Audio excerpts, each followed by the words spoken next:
Hello, everybody, and welcome to another edition of the Breakfast Club. I'm Got That Funk, obviously, and that's my friend Rob, Dev Shell 2. How you doing, Rob? All right?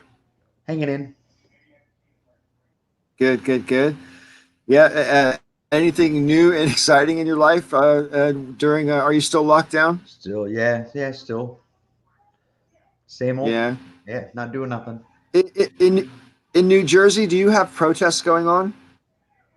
Um, I don't know. Probably. I, I don't know. Right, fair enough. Yeah. It's just I tune out the crazy. There's a lot of it. There's a lot of crazy. Well, yesterday was VE Day, right? So was that 75 years since the end of the war in Europe? And it's traditional to have street parties on VE Day. And in my neighborhood, we had street parties. It was all socially distanced. Everybody stayed in their own yards and stuff like that. And occasionally, someone might jump out of the yard, walk down the street, and stay on the sidewalk and talk to people as they walk by, sort of thing. And people that took their turns doing that. And there was also like a game of bingo, which started at one end of the street, and they'd call a number, then each house would call the number all the way down the street, and then go back again. So it's kind of cute, you know. I like the whole idea that hey, we're still a community and everything like that. Everybody's got their Union Jacks out and stuff like that, you know. So Yeah. British flags everywhere. This is kind of cool.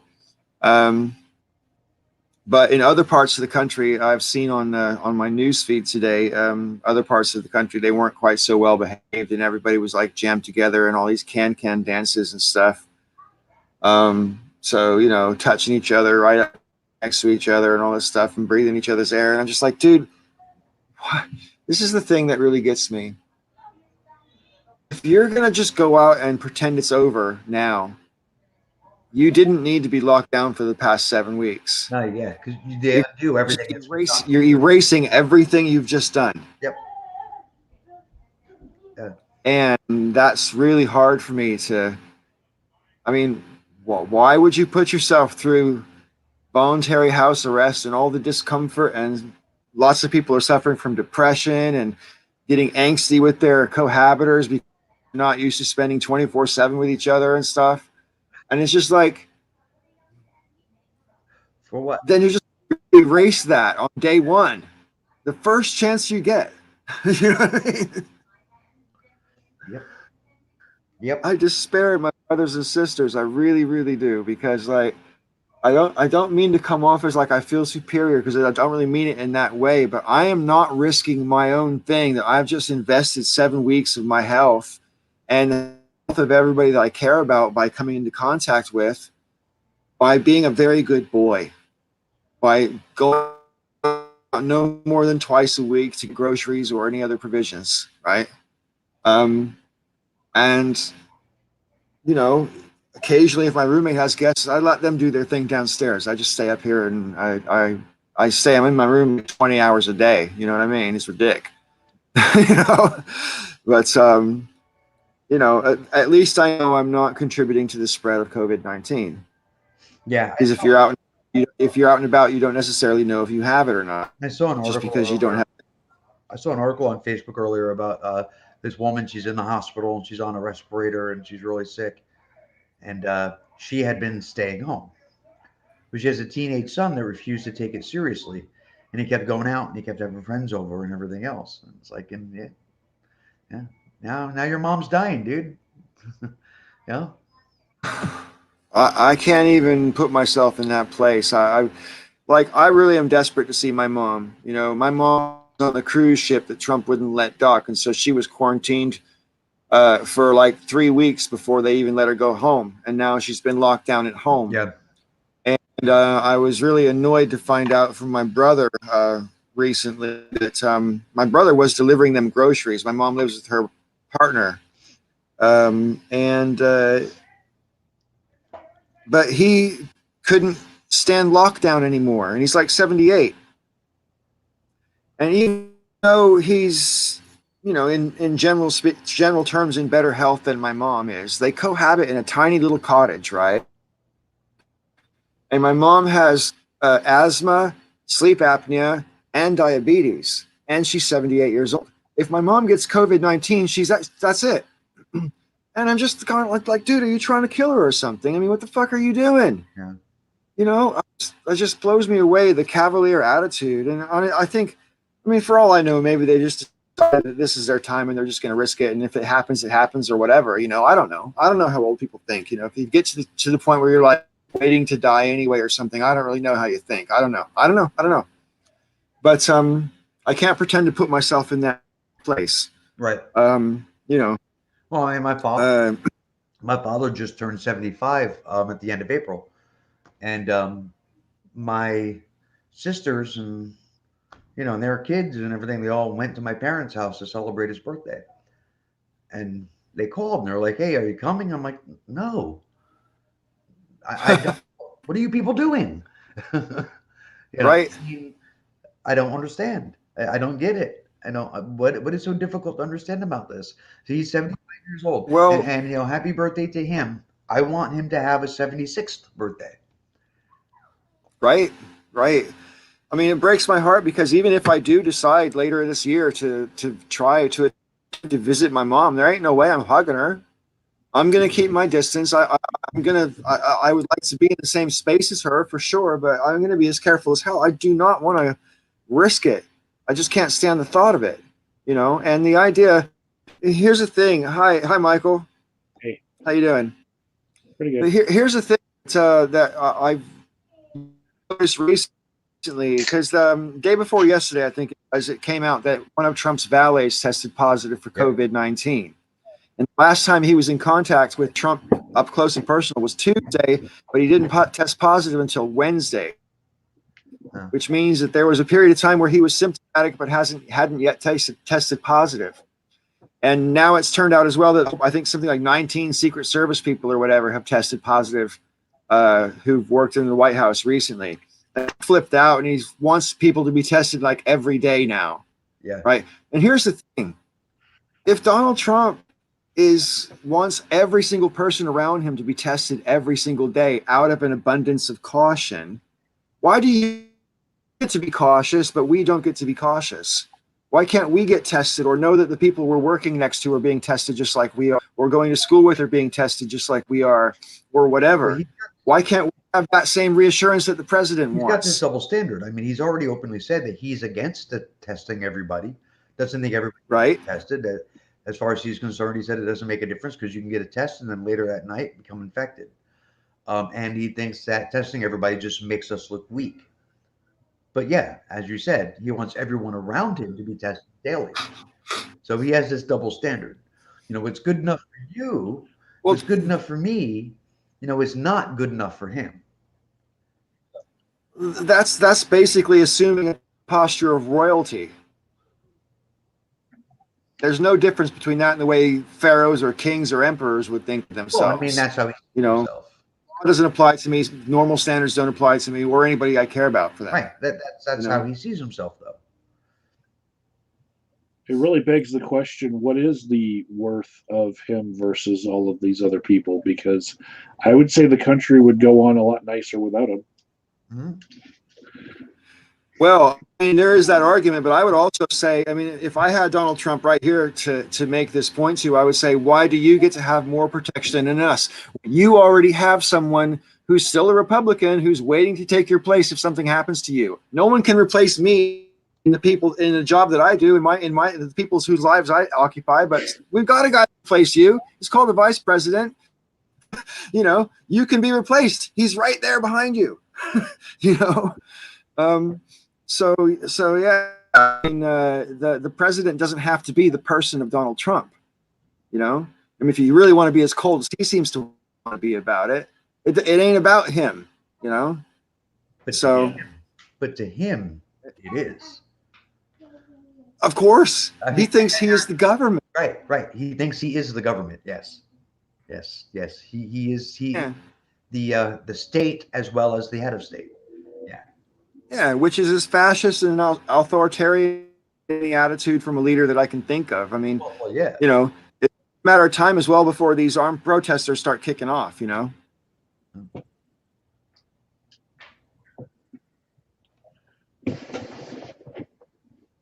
And that's a pretty disturbing thought. Um, I'm sure you guys are both familiar with was it Amu Arbery, the video that was got a lot of traction on Twitter, and thankfully it finally got the guys who shot him arrested because they were both free for like 74 days. Nothing's gonna happen. Huh? I don't think anything's gonna happen to them. Well, here's my fear, and I recognize my perspective from a social point of view doesn't necessarily justify me having this opinion, but my suspicion is that, like 5 years ago, was it? Dylan Roof shot up the church in South Carolina, and Yeah. he said afterwards that he was trying to start a race war. And I think white supremacists have been itching to start a race war for some time. And I think part of the reason that they took a video in the first place was so that it could be released.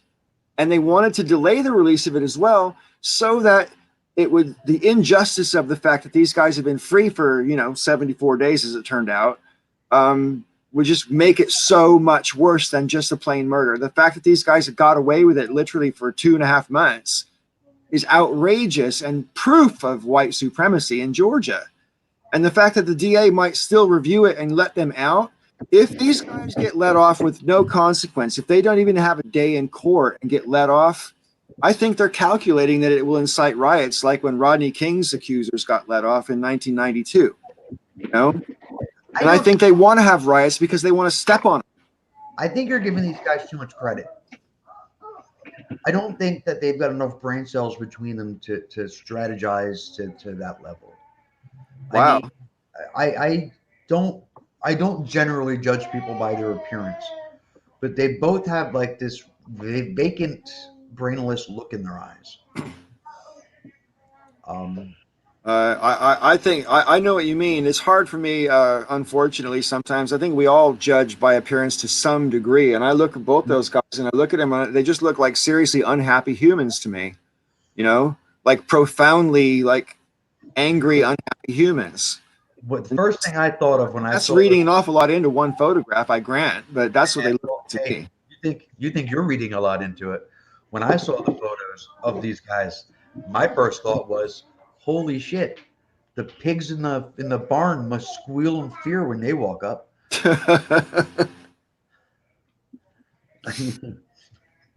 All I could see is a couple of inbred backwoods good old boys. Right. Well, I just sorry, go ahead, Michael. I'll admit that my internal monologue was thinking that if they weren't so white supremacist, then maybe they would have allowed a few more genes into the gene pool, because the son, especially, his vacant look to me was like, ugh, I know where that comes from. And yeah, I like to give people more benefit of the doubt when I meet them in person, but in the context of all I know about them is, what happened. Yeah, my immediate reaction to seeing his photo was like, I can see why he would fall prey to that sort of mentality, because they're cousin fuckers. Yeah. Well, yeah, I have no opinion about that other than to say, I mean, the you can try to teach hatred to people, but I mean, I was raised by racists, but I didn't turn out that way at all. In fact, part of why I didn't was because I was reacting to what I thought was obviously wrong. I could see there's a difference between like racists and being part of a family where your family tree doesn't have any branches. There's a difference. I suppose you're right. Yeah. I mean,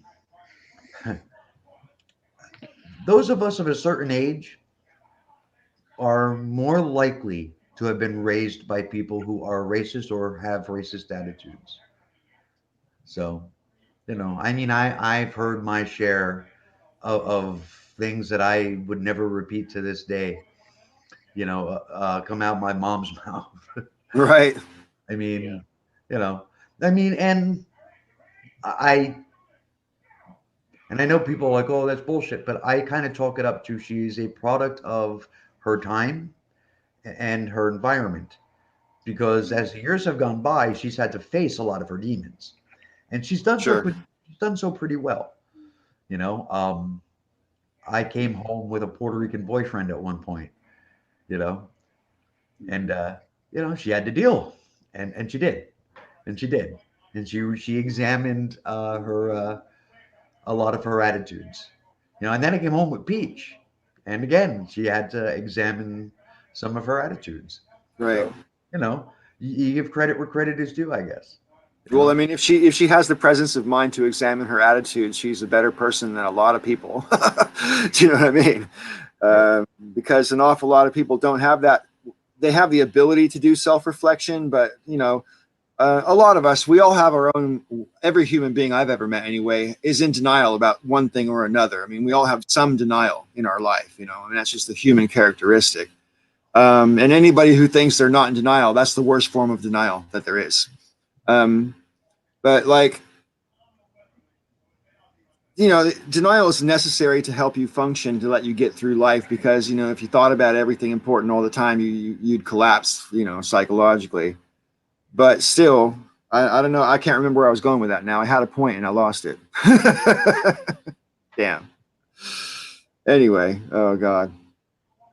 Well, No, this week I had something personal happen to me where you guys talking about racism brings it up in my mind.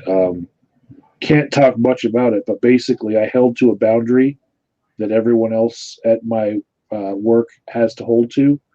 And because I held to that boundary, um, I was accused of being racist because somebody just wanted their way, you know. And in those moments, when something like that happens, I just take stock. I'm like, really, me? How? And really, it wasn't anything about racism, but sometimes it's so ever present, in a city, like Denver with Aurora, and it's so everywhere that it's just a knee jerk reaction, you know. And I have to be understanding that, like, yeah, maybe that's their real opinion about it. Maybe they're not just trying to get their way. Maybe, like, I haven't lived someone's life the rest of the week. I don't know what happened, yeah. but maybe there's just so much of it that everything bad looks like, well, that's racism too, right, And the story that we're talking about being so prominent in the news, it's right, bringing it all back up. Yeah. sure, One of my coworkers from a former job, Harvey, he was on Facebook Live just walking this week, and he says, I never get on Facebook Live, but I just wanted to talk about how I'm right now scared in my own neighborhood. And we're in Denver, not Georgia, you know, but still, that when stories like that come up, it doesn't matter what city you're in. If you're in a city that has cops, and you're a city that has some white people in it and some black people in it, those feelings are there. yeah, I when Peach was pregnant, I mean, I've said this before. I don't know if I ever said it on one of these live streams, but something I've said before. When Peach was pregnant with Damon, one of my biggest fears was that when he was born, he would be dark skinned. I've got the same fear with the kid that's coming, but not as much. I'm pretty sure he won't be. And I was relieved when Damon, you know, is very white looking. And the reason is I'm not black. I don't know how to raise a black kid in this world. Yeah, I don't have that skill set. I'm not prepared for that. You know, um, I wouldn't know what to say to him, especially a boy. I wouldn't know what to say to him. I wouldn't know. I don't know if I would be up to the challenge of preparing my black son for when he gets pulled over by a cop and what he should say. Because what he should say is definitely not the same thing that I would say. Right. Um, and without having any lived experience, what would I have to offer? You know. Um, Mm-hmm. so I mean, and it sounds really bad, and I feel terrible for feeling that way, but I mean, I think it's justified. That when Damon was born, it was just like, wow, that's a lot of work off of me. Sure. I have to Well, work. I think it's very humble that you take that position. I think it shows a certain maturity of attitude. I don't know if I would feel the same way myself. I'd have to be in that position to know that, and I'm not. I'm because I'm sterile now. So it's like, Yeah, no, I mean, yeah, while she was pregnant with Damon, I told her, I said, I feel really bad saying this. I said, but I'm afraid of my ability as a father if he ends up being dark skinned, if he looks black. yeah, sure. She said, Well, you probably won't have to worry about it. She says, because I'm only half black, so odds are he won't be. I said, yeah, but it's possible. So, I don't yeah, know. sure. And, like I said, I lucked out. It's So just every parent you wants. did luck out, but let me prepare you for something that I've had to go through. Is that if you have children in your family that don't look like you, and you're a white old guy, you are a possible pedo Oh, yeah. stealing a kid. Yeah, I know. I've heard stories about that kind of thing. So Um, both of my stepsisters are Panamanian, and I took my niece to the movies. And driving home from that, I got pulled over. She was 14 years old and in the front seat. And I got pulled over, and the cop leaned over past me to her and said, "Are you okay?" Right? And the only reason I got pulled over was because I had a child of a different race yep. in the seat next to me. Wow. Yeah. And you are going to have to go through that with your son. At some point, there's going to be a mix up. Somebody's going to think, oh, well, I you're mean, white. That can't be your kid. he looks nothing like me, and I am kind of old to have Yeah. to have toddlers. Um, so I mean, I suppose it's possible, but I mean, because he's got the full lips and curly hair, he looks nothing like me. And the new one, Kai, he's not going to look like me either. But none of my kids look like me, so I have to tell you a story semi-related to this because these types of things happen to me. When my kid, I obviously, as you guys both know, I raised my kids myself, and so when I was a single parent, obviously I have to take my kids everywhere I went. If I needed to do shopping, I had to take my kids with me. You just can't leave your kids at home when you do, you're gone for an hour or whatever. When they're like 4 or 5, 6 or whatever. Um, so yeah, and the supermarket was about a mile away from where we lived. So going shopping was a big trek. And because I don't drive in this country, I haven't driven in this country since I've lived here. Um, but anyway, so I was walking back from Tesco's. I had like I suppose 6 or 7 plastic carrier bags, yeah, strapped to my pushchair that had my baby in it, and my other toddler was walking with me, right? And so I'm walking along the street in my little town of 20,000 people, and a police officer goes rolling by and then slows down and then turns into the adjacent road that I'm approaching and pulls over and gets out and he says, "What are you doing?" And I think my kids were maybe 3 and 4. And the only reason I had Falcon in the pushchair was because I had all this shit to carry and I needed to hang it on the pushchair to get it home, you know?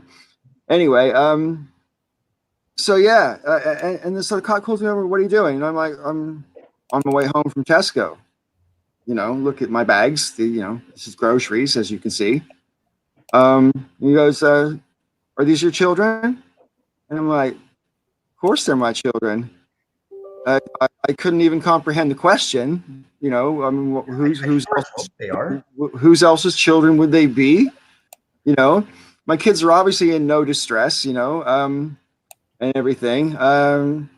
And he spoke to me for a minute, and I explained to him that I had custody of my kids, and he said, "Well, that's unusual. How did you get custody?" And I told him a little story or whatever. And it was at that moment that he took his hat off and put it in the car. And from that moment onwards, his whole demeanor changed, and he was really nice to me, and everything was fine. And I later came to find out that it's kind of like a police code that when they take their hat off, you're not in trouble anymore. They're it's okay now, kind of a thing. It's like I didn't know that at the time, but when I told this story to some British people, they've told me, yeah, if you took his hat off and threw it in the car, you're not in trouble anymore, and you're done. But so there was nothing racial about that. It was more to the point that he didn't know if those kids belonged to me, that I might have child snatched them or something, even though I obviously had groceries and stuff with me. I couldn't comprehend that. Really, I mean, a child snatch with like seven bags of shopping. But, all candy, 7 bags of candy to get. Yeah, right. There's an equivalent to that in the U.S. Army that I experienced a few times, where someone who outranks you by far and wants to get into a fight with you will take their hat off and then take their collars and tuck them in like this. And that's a signal that whatever happens in that fight, it's not on record. Right. Yeah. It's not a rank issue. You're not going to get in trouble for beating up me right now. We're about to go. Yeah. That's a signal you're going to get your ass beat. Yeah. How you doing, Joe? Yeah, like hey, how's it going, guys? Yeah, like in Stripes, when Sergeant Hulk he says, "I'll take my hat off." Yeah. Yeah, I talk about police. Yeah, I got. Oh boy, do I have a lot to say about that. Well, I've got. There's a lot of different things that are very suspicious, but the one that was probably the most, like, I would say, how I got treated once I was pulled over may have been different, but I felt most of the times I got pulled over was at least legitimate, except for one time. I'm driving to work. I just come from the mechanic. It's on a Friday morning at like 8:00. And I'm going through a town called Marlboro, and they're kind of known for their cops being overly zealous. And I see him at the light, and I'm going down the highway, and I'm like, yep, he's pulling me over. I just knew it. So he gets out. He follows me for like a good mile and a half. Then he pulls around me like he's going to go past me. Like, oh, okay, changed his mind. He probably ran my plates. There was nothing, whatever. He pulls up next to me. He looks at me, and then he pulled back and pulled me over. And he comes walking up to my car, and I've had people tell me this is normal. This is bullshit that this is normal, because I've been stopped many times. It's never happened before. He came up. His hand was on his gun. The snap was off. So he was ready to draw on me. He didn't actually draw, but he was ready to. And he starts yelling at me and like freaking me out. I don't know, like, what the fuck's going on? And then, litany of questions. Of course, I answer everything because I'm not fucking with this guy. I can see he's ready for some shit. So then he takes my stuff, and then he comes back like 20 minutes later, and he wrote me to apparently my headlight. I had a tail light out. Now, if he was going to pull me over the tail light, he would have just pulled me over. Yeah. He wasn't gonna pull me over for the tail light, and especially since, like, if he had told me what it was for, it's like I had the receipt I just come from the mechanic. I had the receipt from the mechanic on the seat of my car. I could have showed him, hey, I take care of my car, you officers. That must have literally just happened in the last 40 minutes since I left the mechanic. But yeah, and so that was one where I was just like, where I felt even the pulling over was bullshit. And the other was I didn't get pulled over, but I was about to. Was last December when I was. I guess it's a year ago December now. So when I was looking to get the car they ended up getting, went to do a test drive. Went down in Toms River, another town really known for the cops being, overzealous, and I had some incidents there myself previously. So I'm driving down the road now. It's not my car, so I'm 10 and 2, and I'm doing the speed limit. I'm not doing anything, you know. So I come up to a light, cops in front of me, and if I'm ever behind a cop, I always leave room. I don't leave a ridiculous amount of room, but I always leave a healthy amount of space. Yeah. I'm not going to crowd them. I'm not going to make them feel nervous. Light changes. He gets in the right lane, lets me go past because he slows down. So it's like a 40 mile an hour. So I have to go. Otherwise, if I slow down, I'm going to look really weird. And then he gets behind me. So then I get over, and then he gets back over. So then I was going to turn in the McDonald's parking lot, and I turn the light, my signal on, and he turns his signal on. I'm like, motherfucker, this guy's coming after me. So thing was, because I knew where I was, I happened to remember where I was at. I don't live in that town, but I used to spend a lot of time there. I was right near the border of the town. I knew if I went straight, I'm still in his jurisdiction, and if I make a right turn, I'm not, or at least after like a few yards. So I turned. So and I kind of waited till I turned my signal off. I waited till the last second and turned my signal, and then I turned. He stopped in the intersection and looked at me, and then drove on. Like, and I was so angry because I knew there was no pretext to even be looking at me, let alone being about to pull me over. I will say, I don't think it's your skin color though. I think it's your hair. Because you don't look black. You look like you could be black or you could be Mexican. But you definitely don't look white. Right. So I don't think I think it's your hair. Yeah. I think he saw my hair and he was like, but I remember I was driving home and I was a wreck. Same for you, Mike. Same for you, Mike. The curly hair. Yeah. Previous time in Tom's River, actually, I got pulled over. I was going to a friend's house. Mind you, I'm on a county road. Cop pulled me over. Now I had a headlight out, didn't know it because I left in broad daylight and it was just becoming twilight around this time. I just turned the lights on. So he had a valid reason to pull me over. Where you going, usual bullshit. I answer all his questions. I'm not evasive. And then he goes, "What are you doing in this neighborhood?" And I was kind of floored by the question. Not like, where you going? He asked me that question, or I answered that question. What are you doing in this neighborhood? That's a completely different approach. And I told him, I said, I got a friend. And mind you, I'm not in a neighborhood right now. I'm on a county road. So I could have been just passing through. You weren't leaving my house, were you? No. This is down in Tom's River. This is years ago. This is like in the 90s. And, I couldn't believe it. So, again, I'm answering all those questions. He asked me 4 times where I was going. Eventually, and I gave him the address. I gave him my friend's name. I gave him my friend's phone number.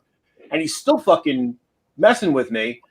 And then finally, I gave directions to my friend's house. You go here, you turn there, you turn there. It's the house with she had like a not an arboretum. I guess it's an arboretum. She had the house with the arboretum. It's like, And I'll save this story about what happened when I went to see Zelda for later. But the guy who asked me if I had guns or alcohol, neither of which would have been illegal in my car in Pennsylvania, or rocket launchers. Okay. Yeah.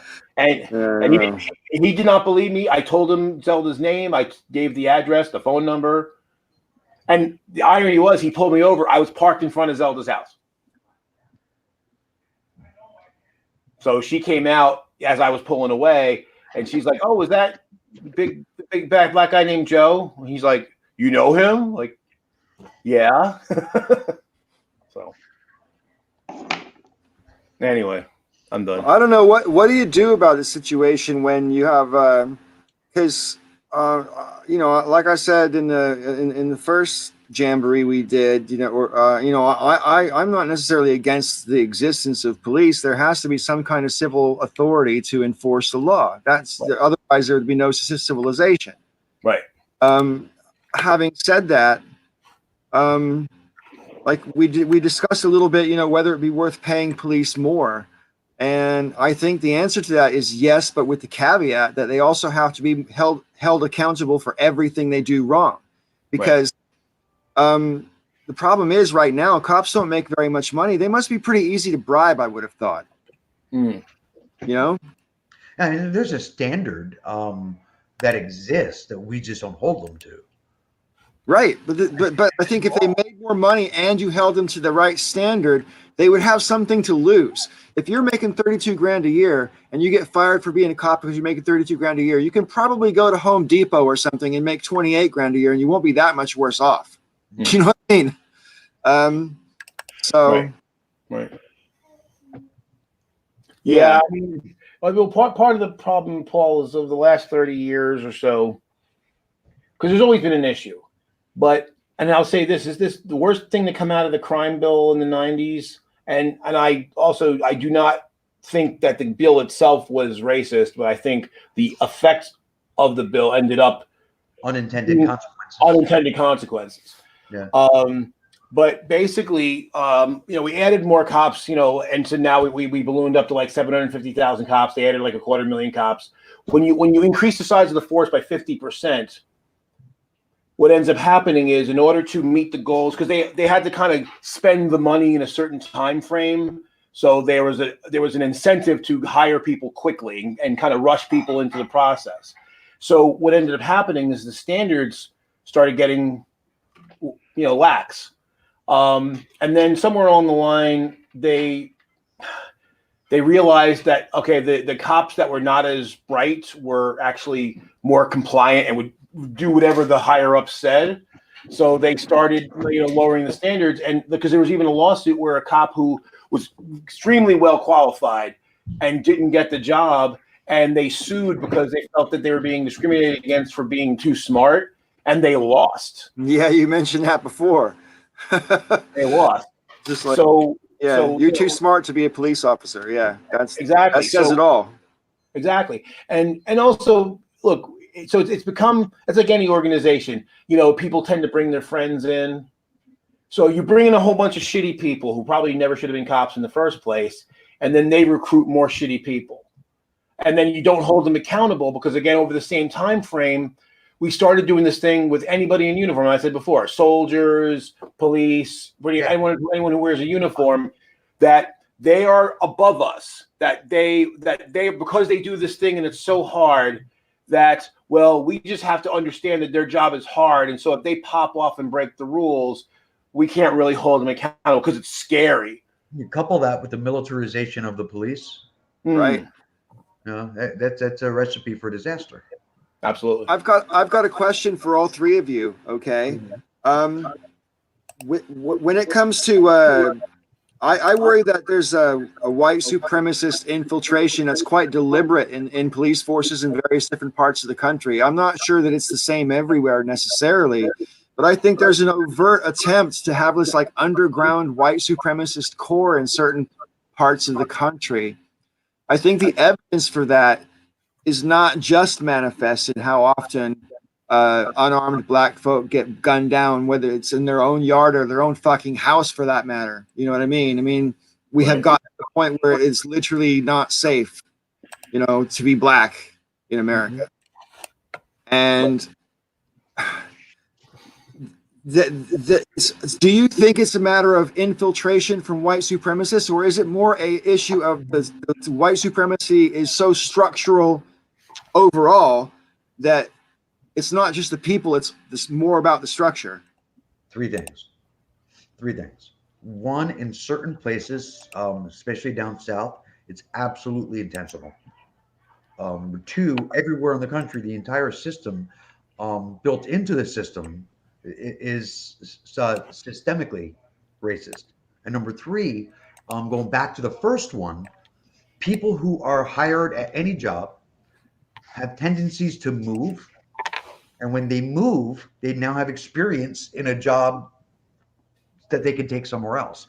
So guy is a cop in Georgia for 30 years and, he's a racist and was hired because he was hired by a racist guy and he's in a racist police force and he moves. He leaves Georgia and he goes to, I don't know, Virginia or whatever.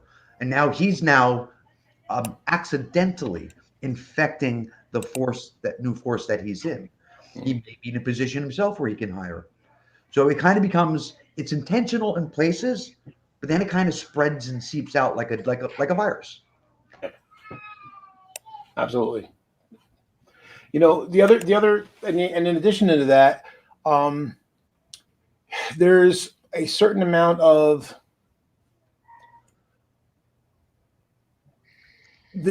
without any controls put on it, it tends to attract a certain type of person, like really two types of people. It'll attract, on the plus side, it'll attract people really driven to serve. They're willing to put their life on the line, and they're like Dudley Do Right, and they're ready to go out there and be the best of most effective officers they can. And they exist, and they're wonderful.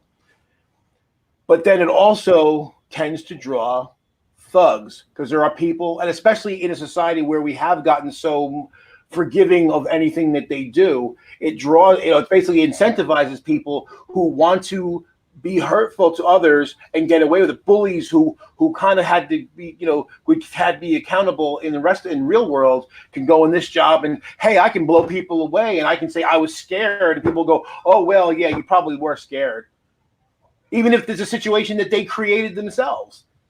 Like my favorite is the Amadou Diallo case. So, guy sitting on his stoop, 4 white guys, plain clothes, in an unmarked car, jump out with their guns drawn. Well, of course you're gonna run, because holy shit, and even whether they said they're cops or not, I mean, would you believe them? I sure as hell wouldn't necessarily take that on faith, not in Brooklyn. So he runs, and then they're like, oh, we were scared he might shoot us. Like, well, you created the situation where you might be scared, instead of using tactics like maybe the car come up one side of the street, the guys on foot come up the other side and approach from 2 angles, so you keep them off balance, and the guys that are engaging them the other 2 guys can cover them, so that this way they're they can take it. If he does pop off, they can take him out before he does anything. They made no attempt to even, because suppose he was acting suspiciously. They made no attempt to defuse the situation, or to even ascertain, or even do any kind of recon from a distance to see what he was doing. They just said, some black dude's there, he's freaky, let's go get him. And that was it. It was Starsky and Hutch, every bad cop show you've ever seen. Yeah, no such thing as stop or I'll shoot, even. Not even so much as a warning. Nothing. Just like Tamir Rice, 1.7 seconds. They opened the door and shot that kid. Right. And then they said he didn't comply. And he literally didn't have time to comply. Yeah, they didn't give him time to comply. They literally opened the door and shot him. And Tamir Rice too. I mean, he's what, 12? How old was he? Right. Yeah, 12. 12 years old. Playing with a toy. Right. Less than 2 seconds. Like 12-year-olds do. Right. John Crawford, where I was Walmart, Target, whatever it was, where the police snuck up on him, popped up and shot him. I mean, you can see it on the security cam footage. So he was barely even aware they were there. And human reaction time is I think minimum reaction time is when you're surprised, it's 3/4 of a second or half a second, something like that. They literally shot him before he even had a chance to register that they were there. He might have noticed movement, but there's no way he could have ascertained who they were or what they wanted. But they didn't care. Well, I mean, how long? I mean, and you're moving back here, Paul. Right. This is one of the reasons why I keep trying to talk her into coming over here, because I honestly, I despair so much. There's so much good potential and so many good people in America that it really kills me when things go as far badly as they seem to be at the moment. And I have to believe that things can get better, or I wouldn't even consider going back. I mean, the U.S. as a country, overall as a whole, has done probably more good for the world than any other nation. And we've lifted more people, not just in the U.S., but around the world, out of poverty. We've ended disease. I mean, we've done really incredible, amazing, miraculous things throughout the world. And I used to believe that our good outweighed the bad, but I don't anymore. I don't know if I've just become more aware, or if we've changed. But I would say our record is about 50-50. It's about even. I think we've done about just as much bad in the world as we've done good. So I don't know. That's interesting. My favorite speech of all time is Martin Luther King in 1968, about a month or so before he was shot. And it's called Why I Oppose the War in Vietnam. And in that speech, he talks very much about the sort of structural problems in the world, you know, the triple evils of militarism, um, uh, poverty, and I can't even remember the other one off the top of my head. But the problem is when you listen to the speech and the problems that he's identified that need to be changed, all still exist, and it's 50 years later. Hmm. And like so, like we've got lots more stuff now. You know, we can do what we're doing now. We couldn't do this in 1968. You know, you got a device in your pocket you can take out right now and call someone on a mountain in the Himalayas. Right. I mean, so we've got lots more stuff. We've made advances with stuff. With stuff. But we haven't made advances in terms of human prosperity. We haven't made advances in terms of the advance of democracy. I used to think that democracy was expanding. Now I know it's all been bullshit, the whole thing. Yeah, no, we haven't made any structural changes, any real substantive changes. We've been putting a lot of band-aids on a lot of our problems. We've been just putting bandages on them and hoping they'll go away, but we haven't fixed anything. Yeah, I think, and actually, I think we've exacerbated the question. To answer your question, Paul, about whether it's gotten worse or better, I think it's a little bit of both. You know, on the one hand, there has been progress made, but there's been retrograde at the same time. So there's progress in certain areas and retrograde in other areas. I mean, look at how anti-science and pro-bullshit as a society we've become. We've always had some element of that, but I mean, 20 years ago, if you said to people that you thought that the Earth was flat, even the dumbest motherfuckers would have been like, "That's stupid." Right. Now, there's millions of people that are like, "I don't know about this round Earth thing." I mean, it's depressing. Yeah. I mean, I just saw on Facebook today, this dude went off on a rant about 5G is military weapons grade electrical signals that cause bloody diarrhea and vomit, hair loss, cancer, flu symptoms, foggy memory, and it's like, seriously? Well, I thought all that stuff was normal. It's just part of life. Do you know what I mean? I mean, it's just like the whole 5G. I mean, I can't believe that. I mean, it even needs to be said that it's bullshit, that it's ridiculous. But there's people out there Well, I mean, one thing that is one problem. I mean, I don't really think that our modern society really got done adjusting to the advent of television, and then along came the internet. I think even though TV had been in our society for like 40 or 50 years, I think we really hadn't properly adjusted to its impact on our culture. And then the internet comes along where you can put yourself out there and you can express as much or as little about yourself as you want to. And you can everything. in all these different ways. And the problem is that's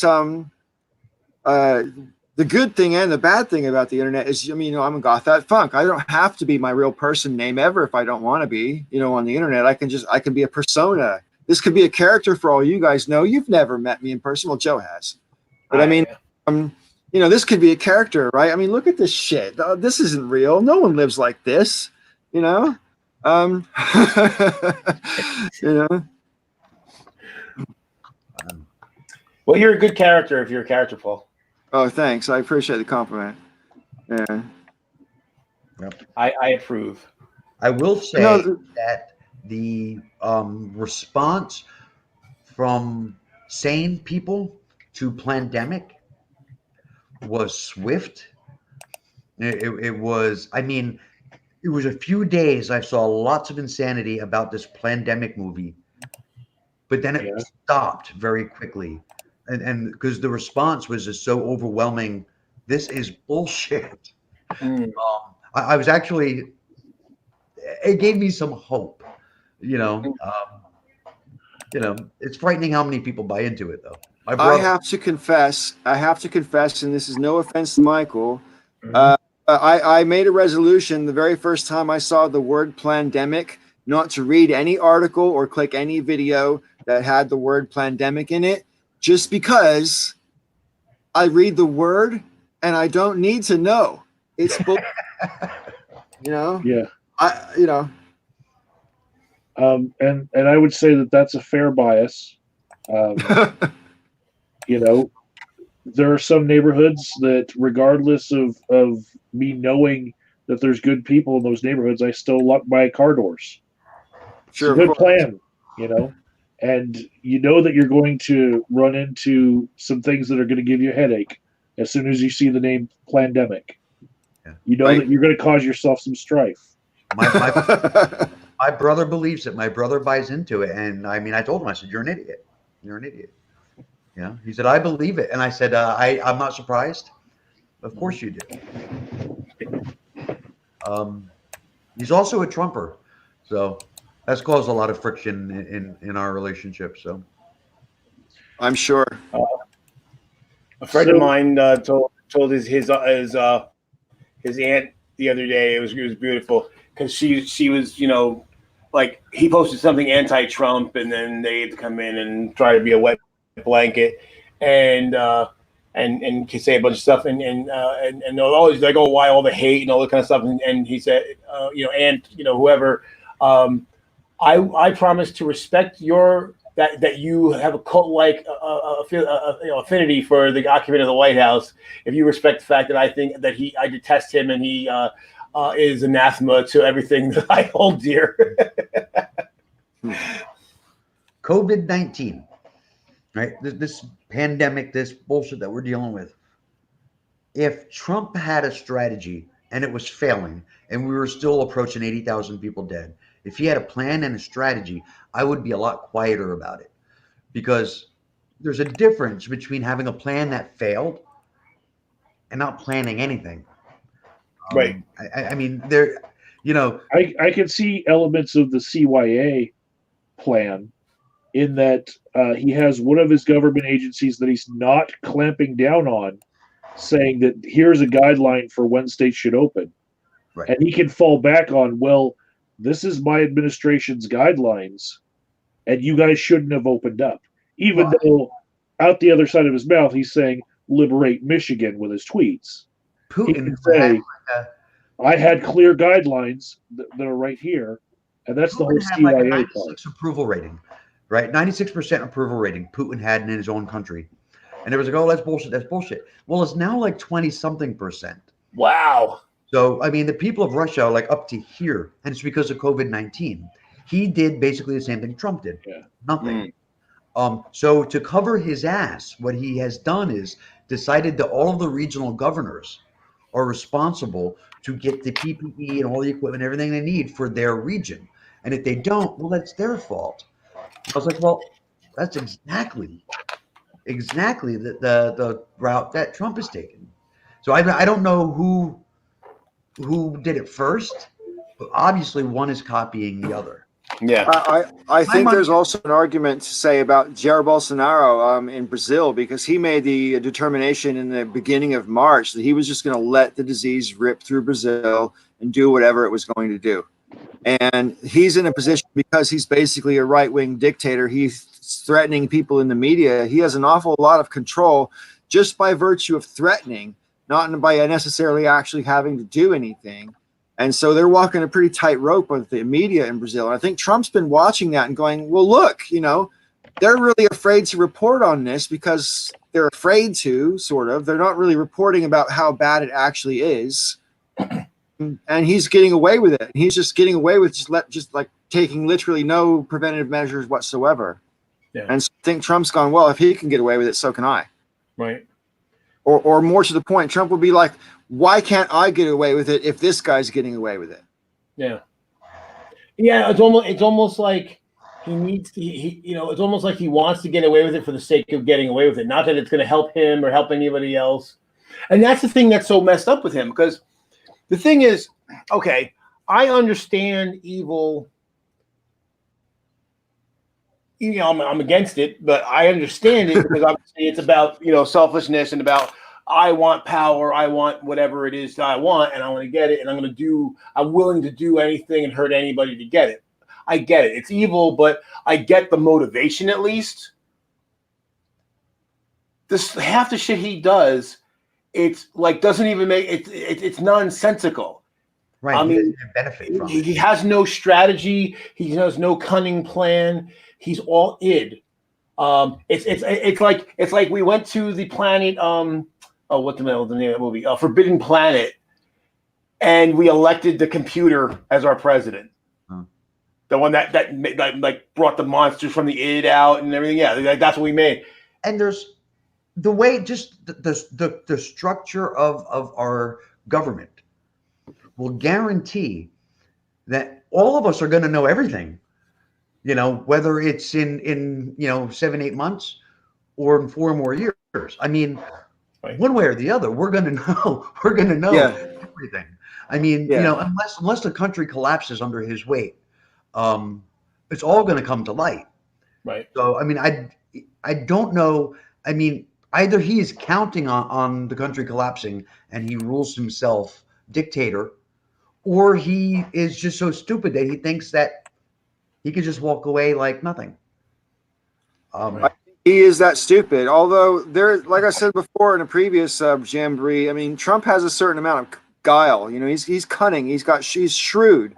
I don't think he's intelligent in an intellectual sense. I think he's shrewd in a knows how to get what he wants sense, in a sort of crime boss sense. He knows how to survive.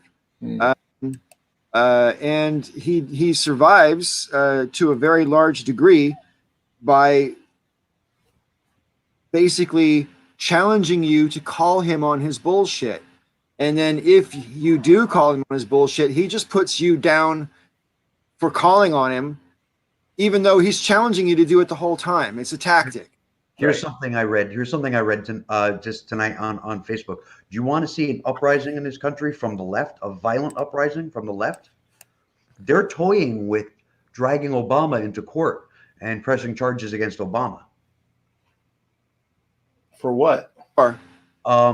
For misusing his power to derail Trump's campaign.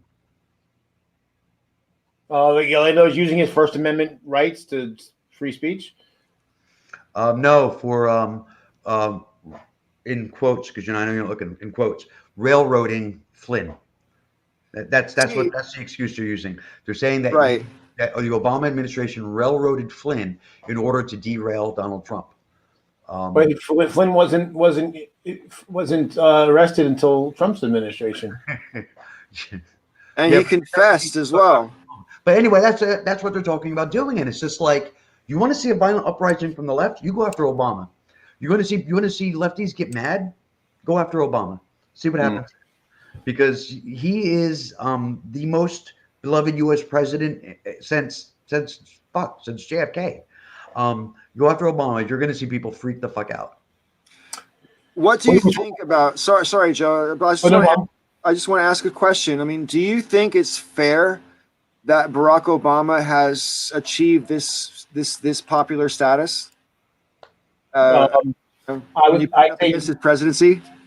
I say yes, and I'll explain why. A few reasons. Because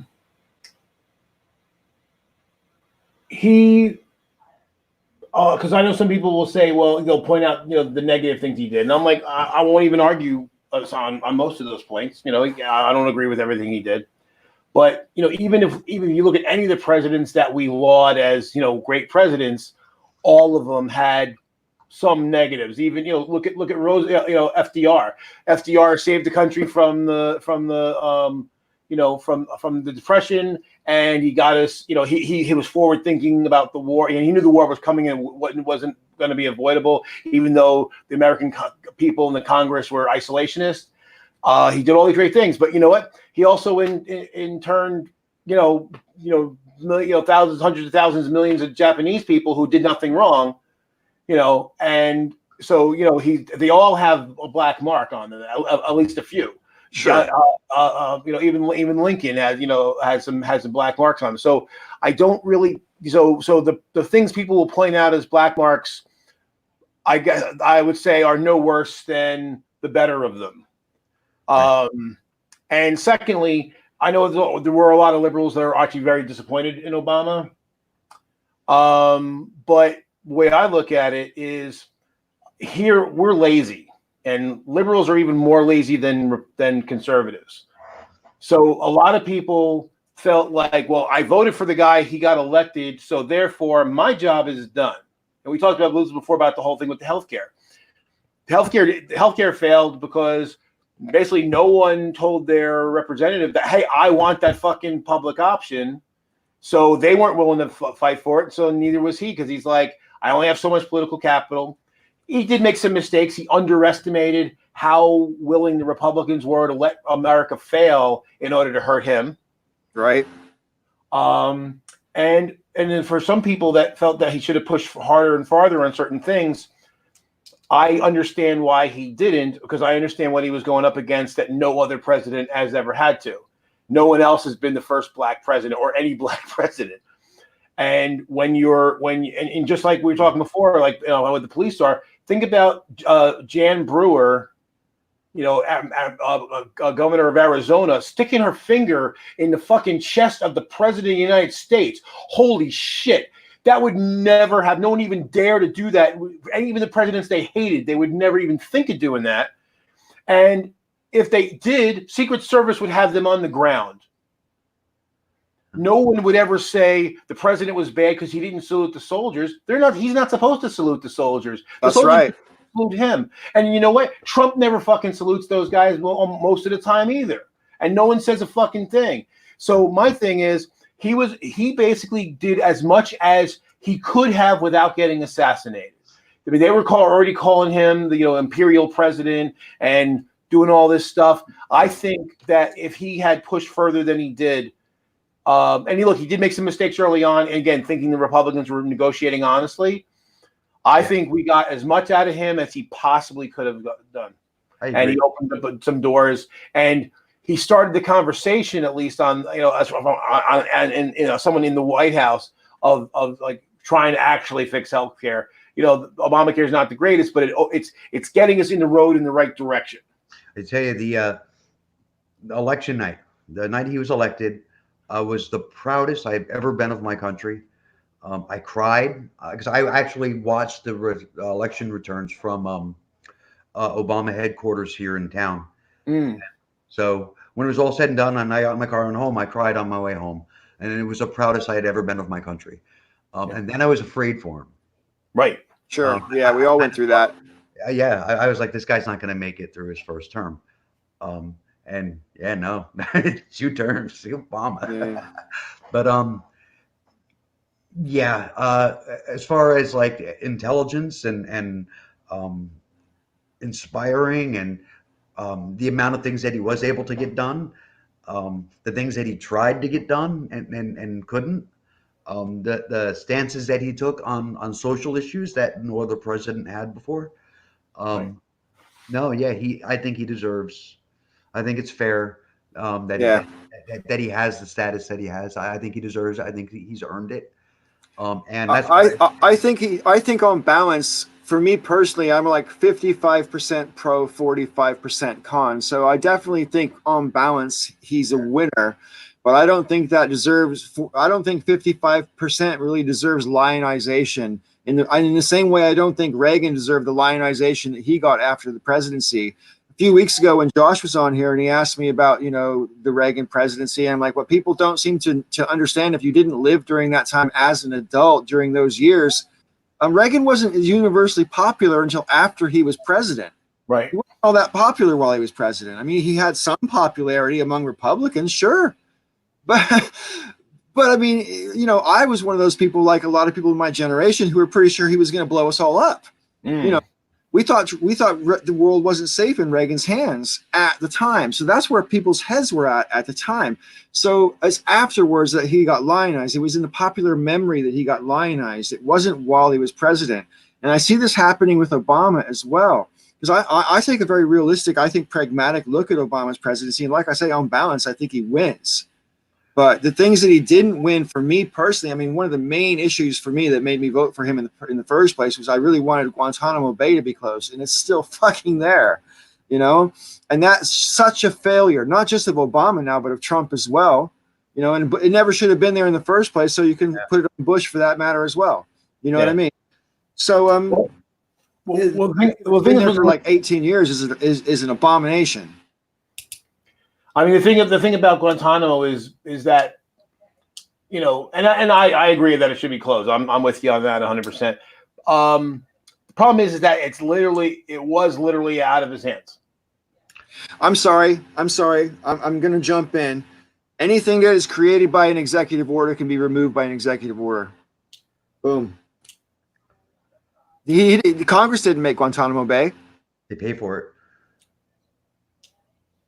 Yeah, once it's been allocated, and that's been the big problems with Trump, is that there's been things that the Congress has allocated that he's legally obligated to do, he just doesn't. Yeah. So the thing is that, so, and again, and there's one of the things that they were trying to impeach him on. So it was grounds for removal. It's just that when Mitch McConnell doesn't have any integrity, so of course that was never going to happen. But yeah, legally he would have given them something that they could have legally impeached him for. Obama had the exact opposite problem that we're having with Trump. Like, the Republicans in Congress will do whatever Trump wants. Anything. It doesn't matter. They're with him. That's their guy. Obama's problem was the exact opposite. Anything, even if they agreed with it, they wouldn't do it because he said to do it. So, I mean, he was fighting an uphill battle from day one. Yeah. And they even said so. I mean, we'll make this his Waterloo. We're going to do everything we can to make sure he's a one-term president. Right. They called him boy. They yelled liar at him during a State of the Union address. Yeah. I mean, and I mean, he went through. I mean, Trump cries, "Oh, no president's ever been treated as bad as me." You know, we've had a couple that were shot. Right. So I mean, but Obama, I mean, I don't think any president had to deal with the obstruction, with the absolute, you know, the stonewalling. I agree. I've never seen anything like it. And he went through it with dignity and grace. You know, I mean, he smiled through it.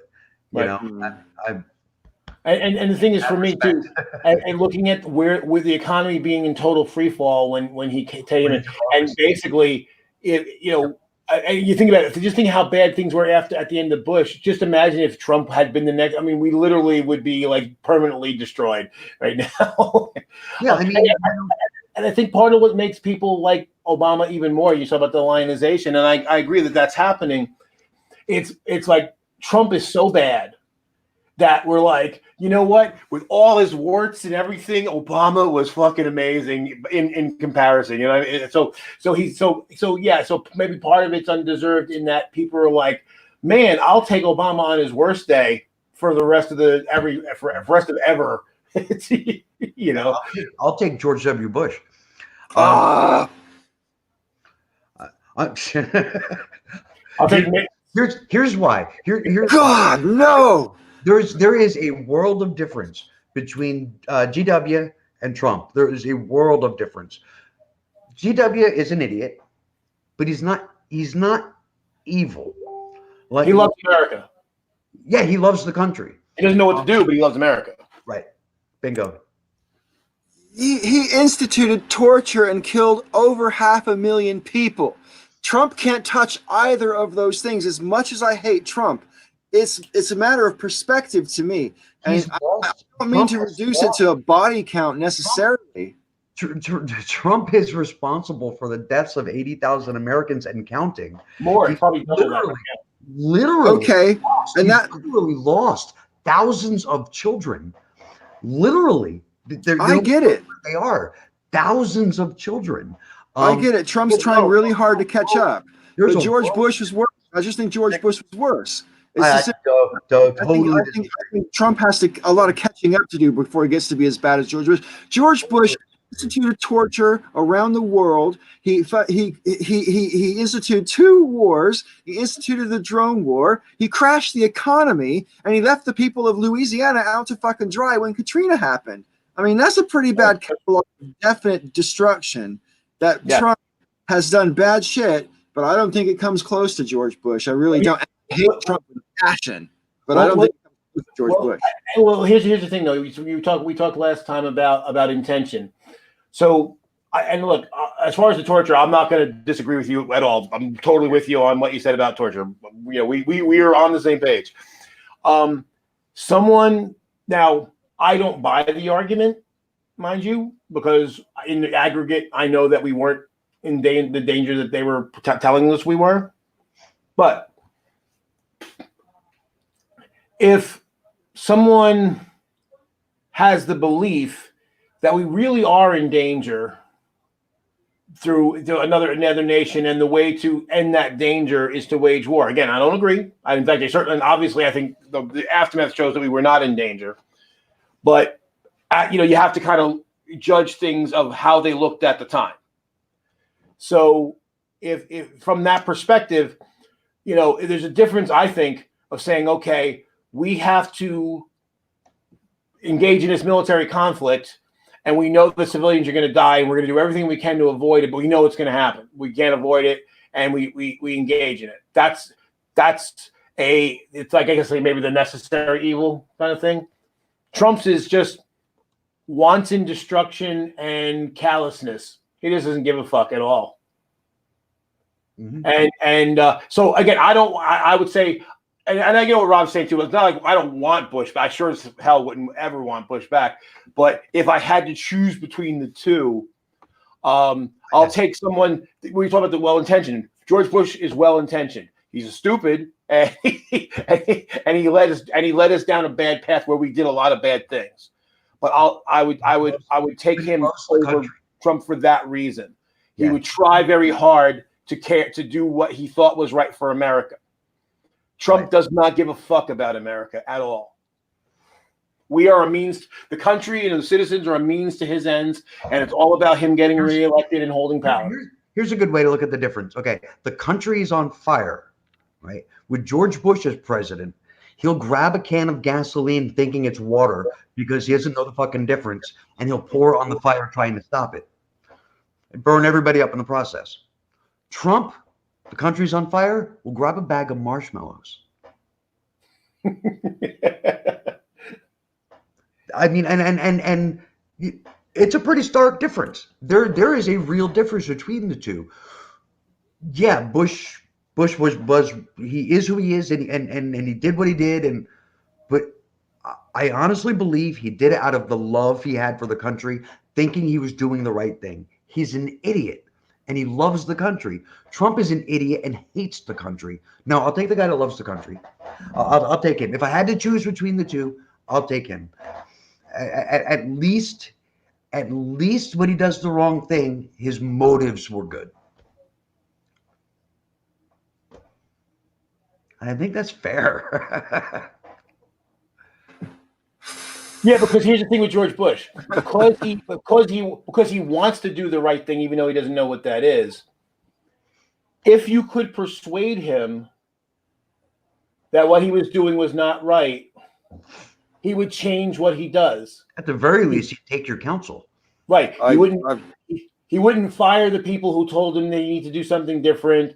He wouldn't argue. He wouldn't try to turn them into the enemy. He wouldn't, say George Bush, love of country was over his own self-preservation. So maybe the right people didn't reach him, but he was at least, it was possible. The only thing I'll give George Bush over Trump is that George Bush understood that the courts were equal to him and that Congress was equal to him. There's that too. That's the only difference, and it's not insignificant. It's a huge difference. Yeah, Great Tube saying, imagine Trump being president on September 11th. George Bush. I mean, Trump wanted to nuke a hurricane, so imagine what he would have done if he had been in the same position. Yeah, I mean, Bush went on television and in his speech talked about Islam being the religion of peace and about how Yep. this is the fault of Muslims. You know, I mean, he had the presence of mind to understand that we're not going to war with a religion. We're going to war with people who follow this religion, and there is a difference.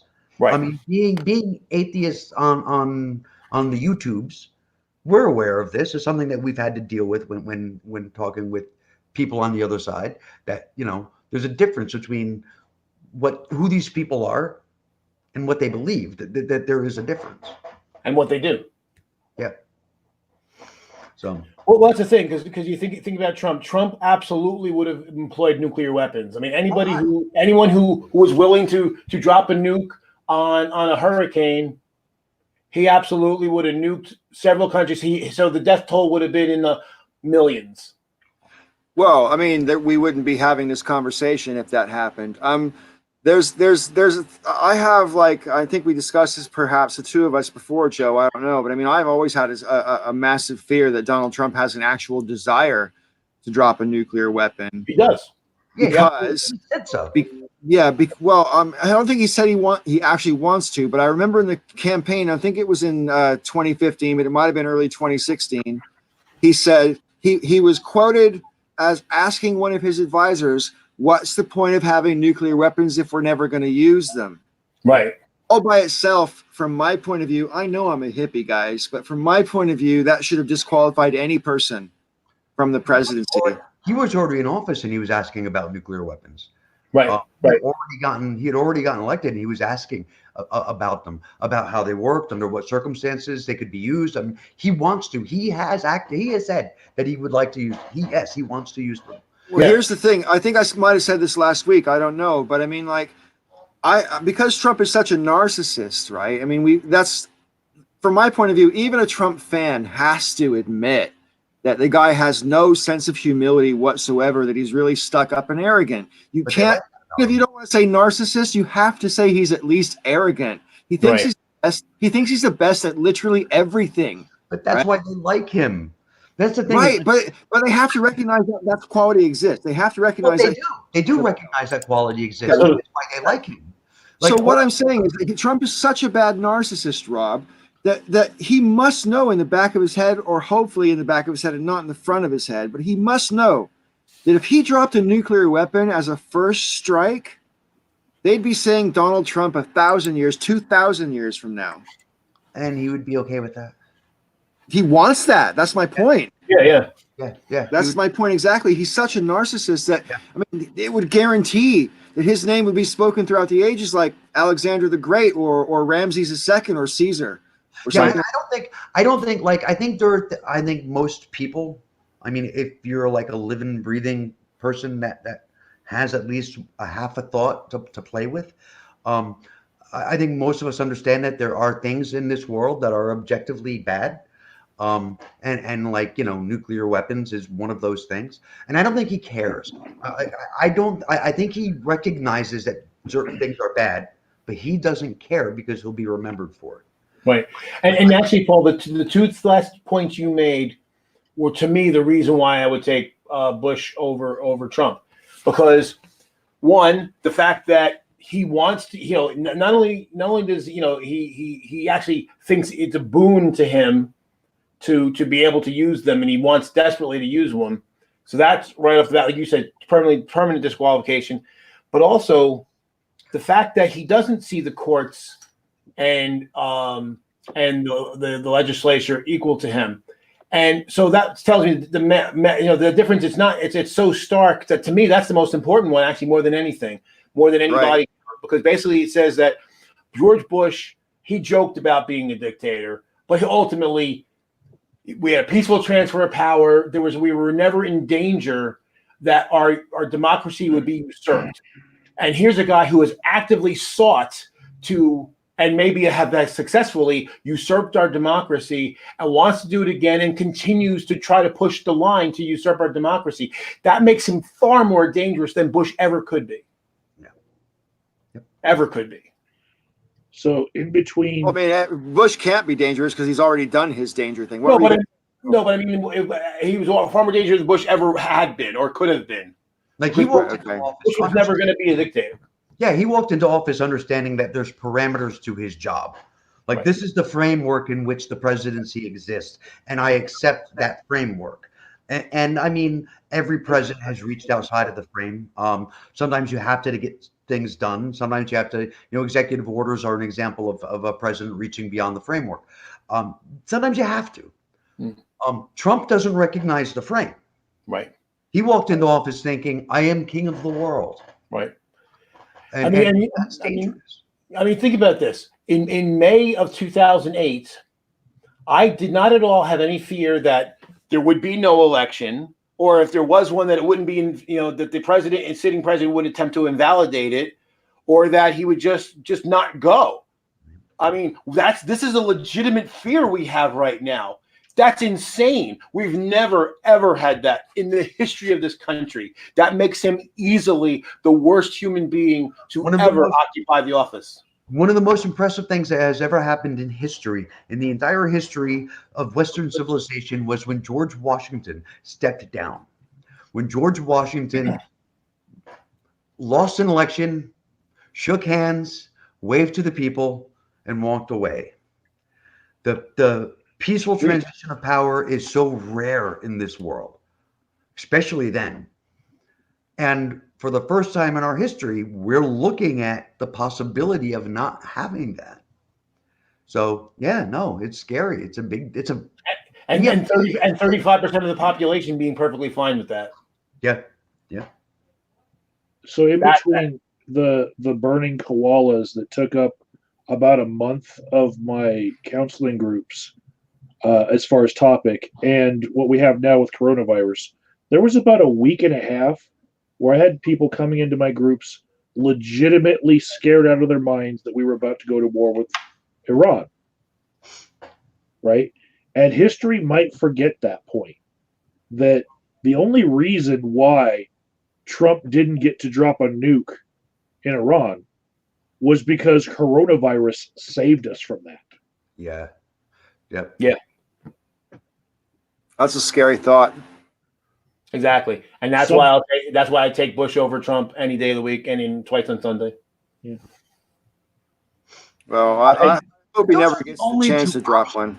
I think if those are the only two options, not taking Bush is just insanity. Yeah. I mean, it's because it's that. I mean, we're literally in a state of existential peril as a nation. As a nation, whether or not we will exist as a nation by the time the new year rolls around. And even if he loses, and even if he does leave, we're kind of scarred for a long time, maybe permanently. I don't know. Well, I mean, let me ask you this, friends, in all sincerity. I mean, let's suppose that there is some kind of shenanigan around election time, and we're just going to loosely call it a shenanigan rather than necessarily describe what happens. Right. But the result of the shenanigan is that just like in the year 2000, we went into December not knowing who won the presidency yet. And the Electoral College, I think, normally meets, I think I'm right, it's like the 16th of December or something like that. So the Supreme Court had like 2 weeks in December to figure out what to do before the Electoral College came to vote. And I don't remember. I don't know how well y'all remember that sense of uncertainty, because it was clear that, I mean, the shenanigans were just out in the open. You know, the whole hanging Chad controversies, and they were trying to discount legitimate votes like right, left, and center. I mean, you're literally watching democracy die in front of your face. And so it's already happened in the recent generation. You know, that's only 20 years ago that they stole the presidency right out from under a man. Yeah. I mean, there were shenanigans. It was questionable. They left it up to the Supreme Court. I don't know. Yeah, I mean, it wasn't good. But that's a different, like what we're facing now, I mean, is just saying that our entire structure of government could be gone. And if the election comes and there's shenanigans and there's questions, what I would look to see first and foremost is there transparency into it? Is there an investigation, and is there transparency? If Trump makes it so the shenanigans or questions around the election can't be looked into, then personally, and then I call for, at that point, I would call for a violent revolt myself. Yeah. Well, here's the thing: who would you trust to do that investigation? Someone Trump appoints? That's the problem. That's Right. And that's my biggest fear right now because we know Mitch McConnell has no integrity and is totally in the tank for Trump, regardless of what Trump does, and is willing to let him break the law and all that. So my thing is because basically Congress certifies the election. So even if we have election and it goes forward, and so that's the thing, and that's again now I don't obviously Republicans are willing to front for their boy, but I don't think where we were in 2000 was in a state where they would have literally just said, "Nah, election doesn't count because we don't like it."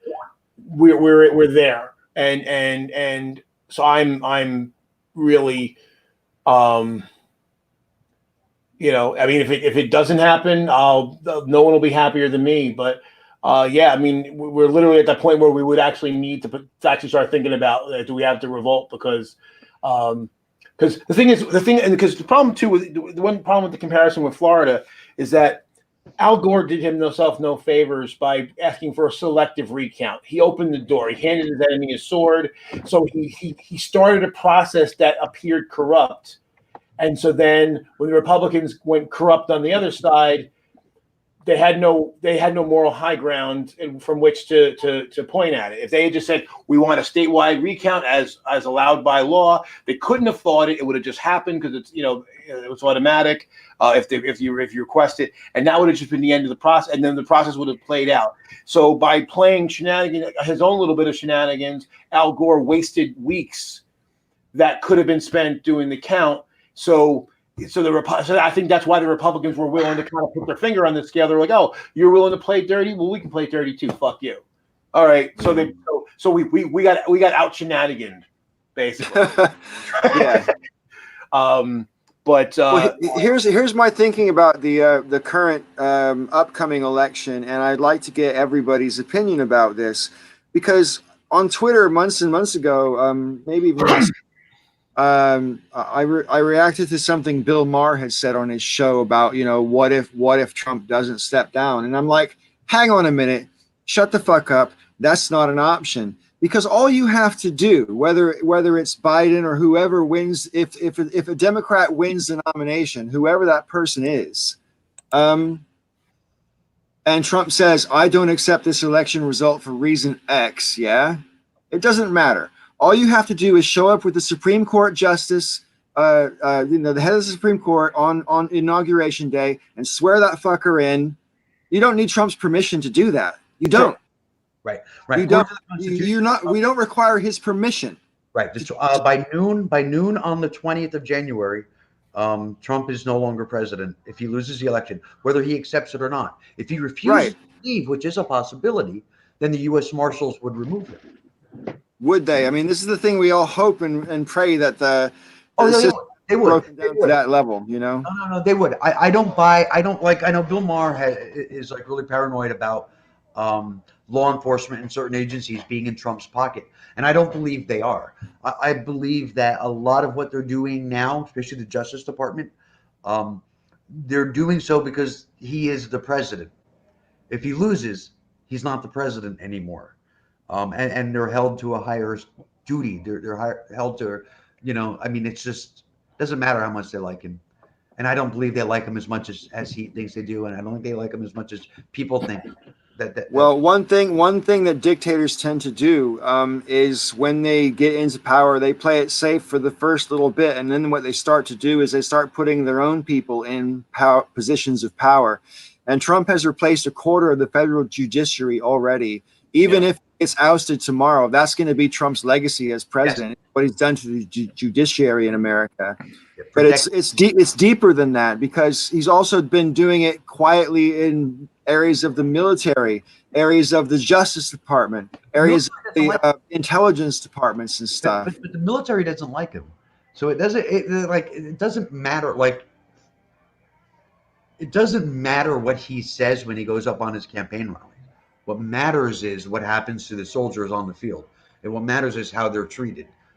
When you use the military like it's a toy, they're not going to be in your corner when you think, oh, I'm going to, have my own coup and I'm going to take over this country. If he doesn't have the military, he's got nothing. And he doesn't. And that's the one good thing. It's very clear that the generals and the admirals do not like him. They do not like him. I wasn't aware of that. And many of the soldiers don't like him. A lot of soldiers, especially the ones that were in Syria, feel betrayed. They spent years, American blood securing a lot of land and protecting the people in Syria. And then Trump just said, nope, this is done. Yeah, and the Kurds too. Yeah, same thing. Yeah, exactly. He came into office slandering the intelligence agencies, all of them, 17 branches. No. The blood and guts of our government, they do not like Donald Trump. He has the Senate. He has under his thumb. But most of those guys are up for re-election too. They're all up for re-election. The Senate, 22 of them, 22 Republicans up for re-election. So the Senate is probably going to flip.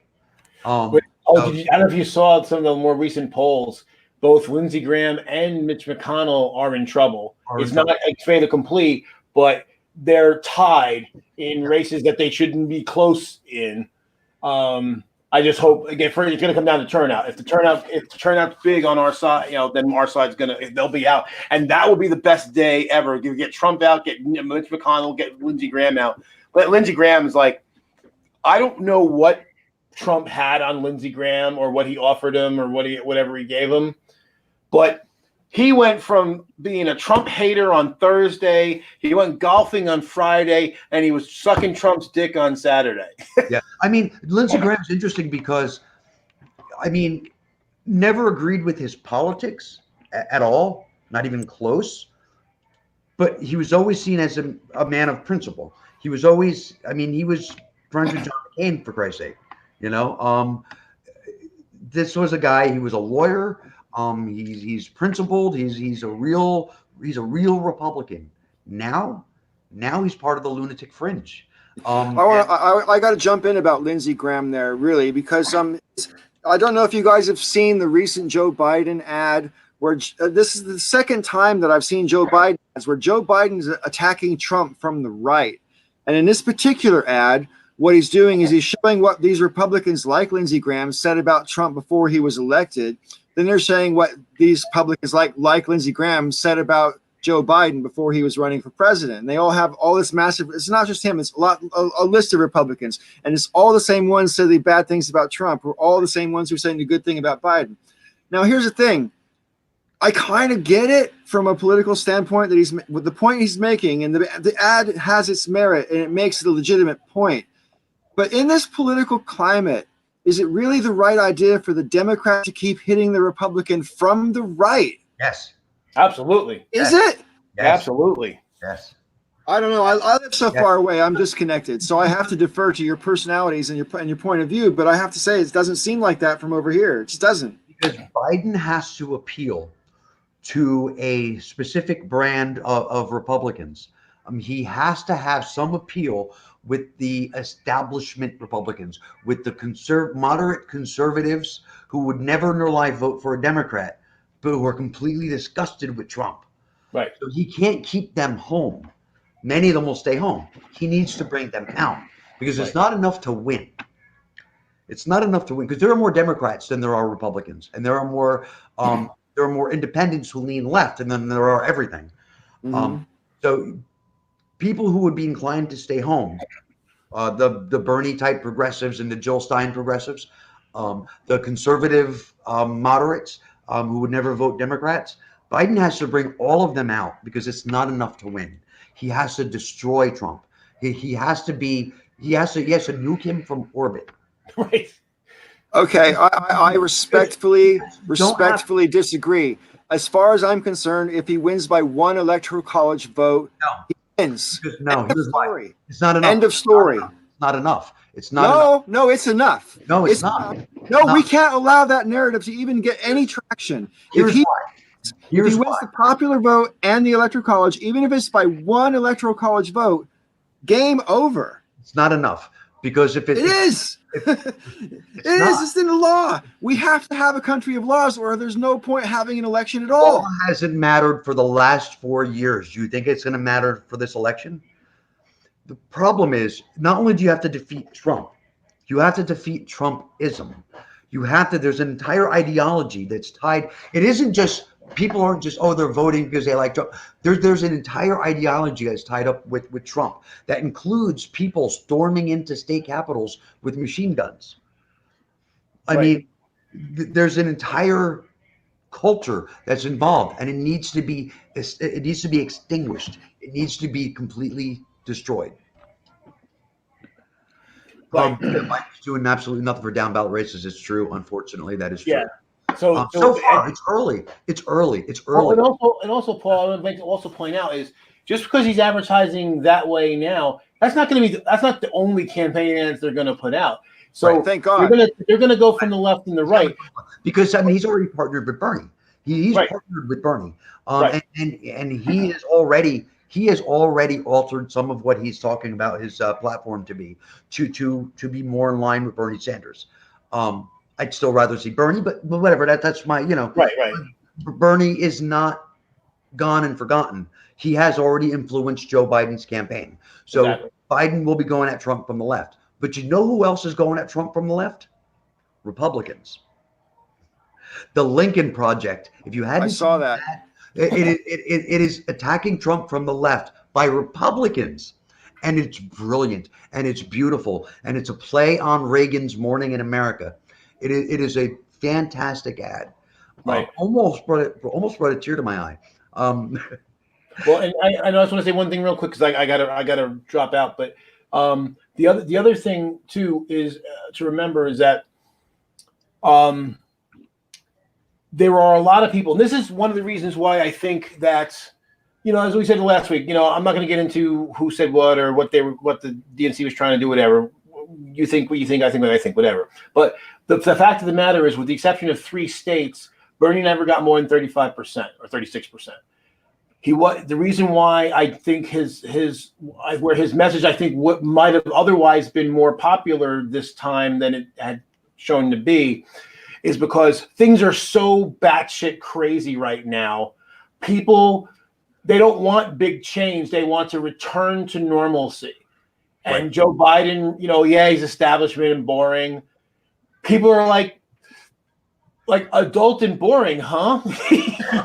And even Republicans, again, who the ones who are sane, who are like looking at Trump and like, this is fucking insane. They just want, and that's the thing. They're not the people that are like moderate Republicans. They're not afraid of they're afraid of Bernie. They shouldn't be afraid of Bernie. They should like Bernie, but they don't. So, but they're going to go, yeah, and all the people who don't really pay attention. Oh, Biden, he's okay, he's So I think, and that's, it's kind of like, if you think about like the reason why Obama could win the way he did is because the country was in a certain state. I think 4 years earlier, maybe 4 years later, he might not have been the guy. But I think at this point, if Trump hadn't happened, I think Bernie would have would have been the nominee. Right. This time around, what happened with Bernie this time around is what happened. It is what it is. And people are going to feel about it how they feel about it. And it is what it is. There was nothing illegal with what they did with Bernie. The ethics of it are questionable.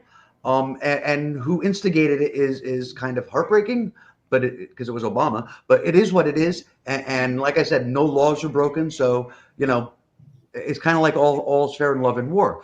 Bernie's time was 4 years ago, and he got screwed. And Hillary was not the person. Bernie's boat sailed in 2016, unfortunately. That's why I was all for Warren this time, because she was fresh and she was a female Bernie, and it was just like, here we go, this is the one, Sure. But I think the problem with Elizabeth Warren was what Joe just said. People aren't looking for change, even though they want it. They want what she's offering. They want what she's selling. They want to buy what she's selling, but they're afraid. So they'd rather go with what's normal. Okay. I want to ask you all a question about this now. Joe Biden, we discussed last week, I think, vice pick possibilities and vice president possibility picks and stuff like that, and the wisdom of going this way or that way. But here's the thing. I think irrespective of whatever woman he decides to pick for his vice president, all Joe has to do, literally all Joe has to do, in my opinion, from across the water, granted, is say, okay, you know what? I've just seen the poll, 69% want Medicare for all, including 49% of Republicans. Medicare for all is a 100% winner. It's a winner. It will win you the election. It won't matter who you pick for a vice president if you adopt Medicare for all, Joe. Am I wrong, or am I just hopelessly curating my own news and I see what I want to see? It depends on how it's packaged. It really does. People are weird. People here are weird. And in any case, I got to drop, guys. But thanks for letting me in, and look forward to seeing you guys next time. Thanks for coming, Joe. Take care, guys. No, but Joe's right. People are weird. But yeah, in general, you're right. That's all he needs to do. That's all he needs to do. He just needs to say, yes, Medicare for all is, yes, vote for me. Because if he did that, then the lefties, the sort of Bernie or bust lefties, probably wouldn't necessarily abandon him in the same way that they would if he picked a woman that they thought was too much of a centric, like Amy Klobuchar or someone like that. I don't think they buy it. Here's the thing. Good. Like if he were to do that, yes, it would pretty much hand him the election. But there are a lot of people, and again, with the whole thought about crushing Trumpism, there are a lot of people that will still be hesitant because we all know that politicians make promises that they don't keep. And what they say on the campaign trail doesn't mean a whole lot. So his VP pick, coupled with that, like if you were to pick Warren and also say I'm Medicare for all, he's going to win a lot more people over because they're going to say, "Oh, sure, serious." Because if he wasn't serious, he wouldn't pick Warren. So it would show that he's serious. And also he has to pick somebody because, like Syndrome says, Biden might not finish his first term. Right. We talked about that last week. Yeah. He barely know. I people get mad when I say this, but he barely knows where he is. Yeah. And he's surrounded by his own home right now. Yeah. Yeah. He walks into the kitchen and just says, not only did I forget why I came in here, whose kitchen is this?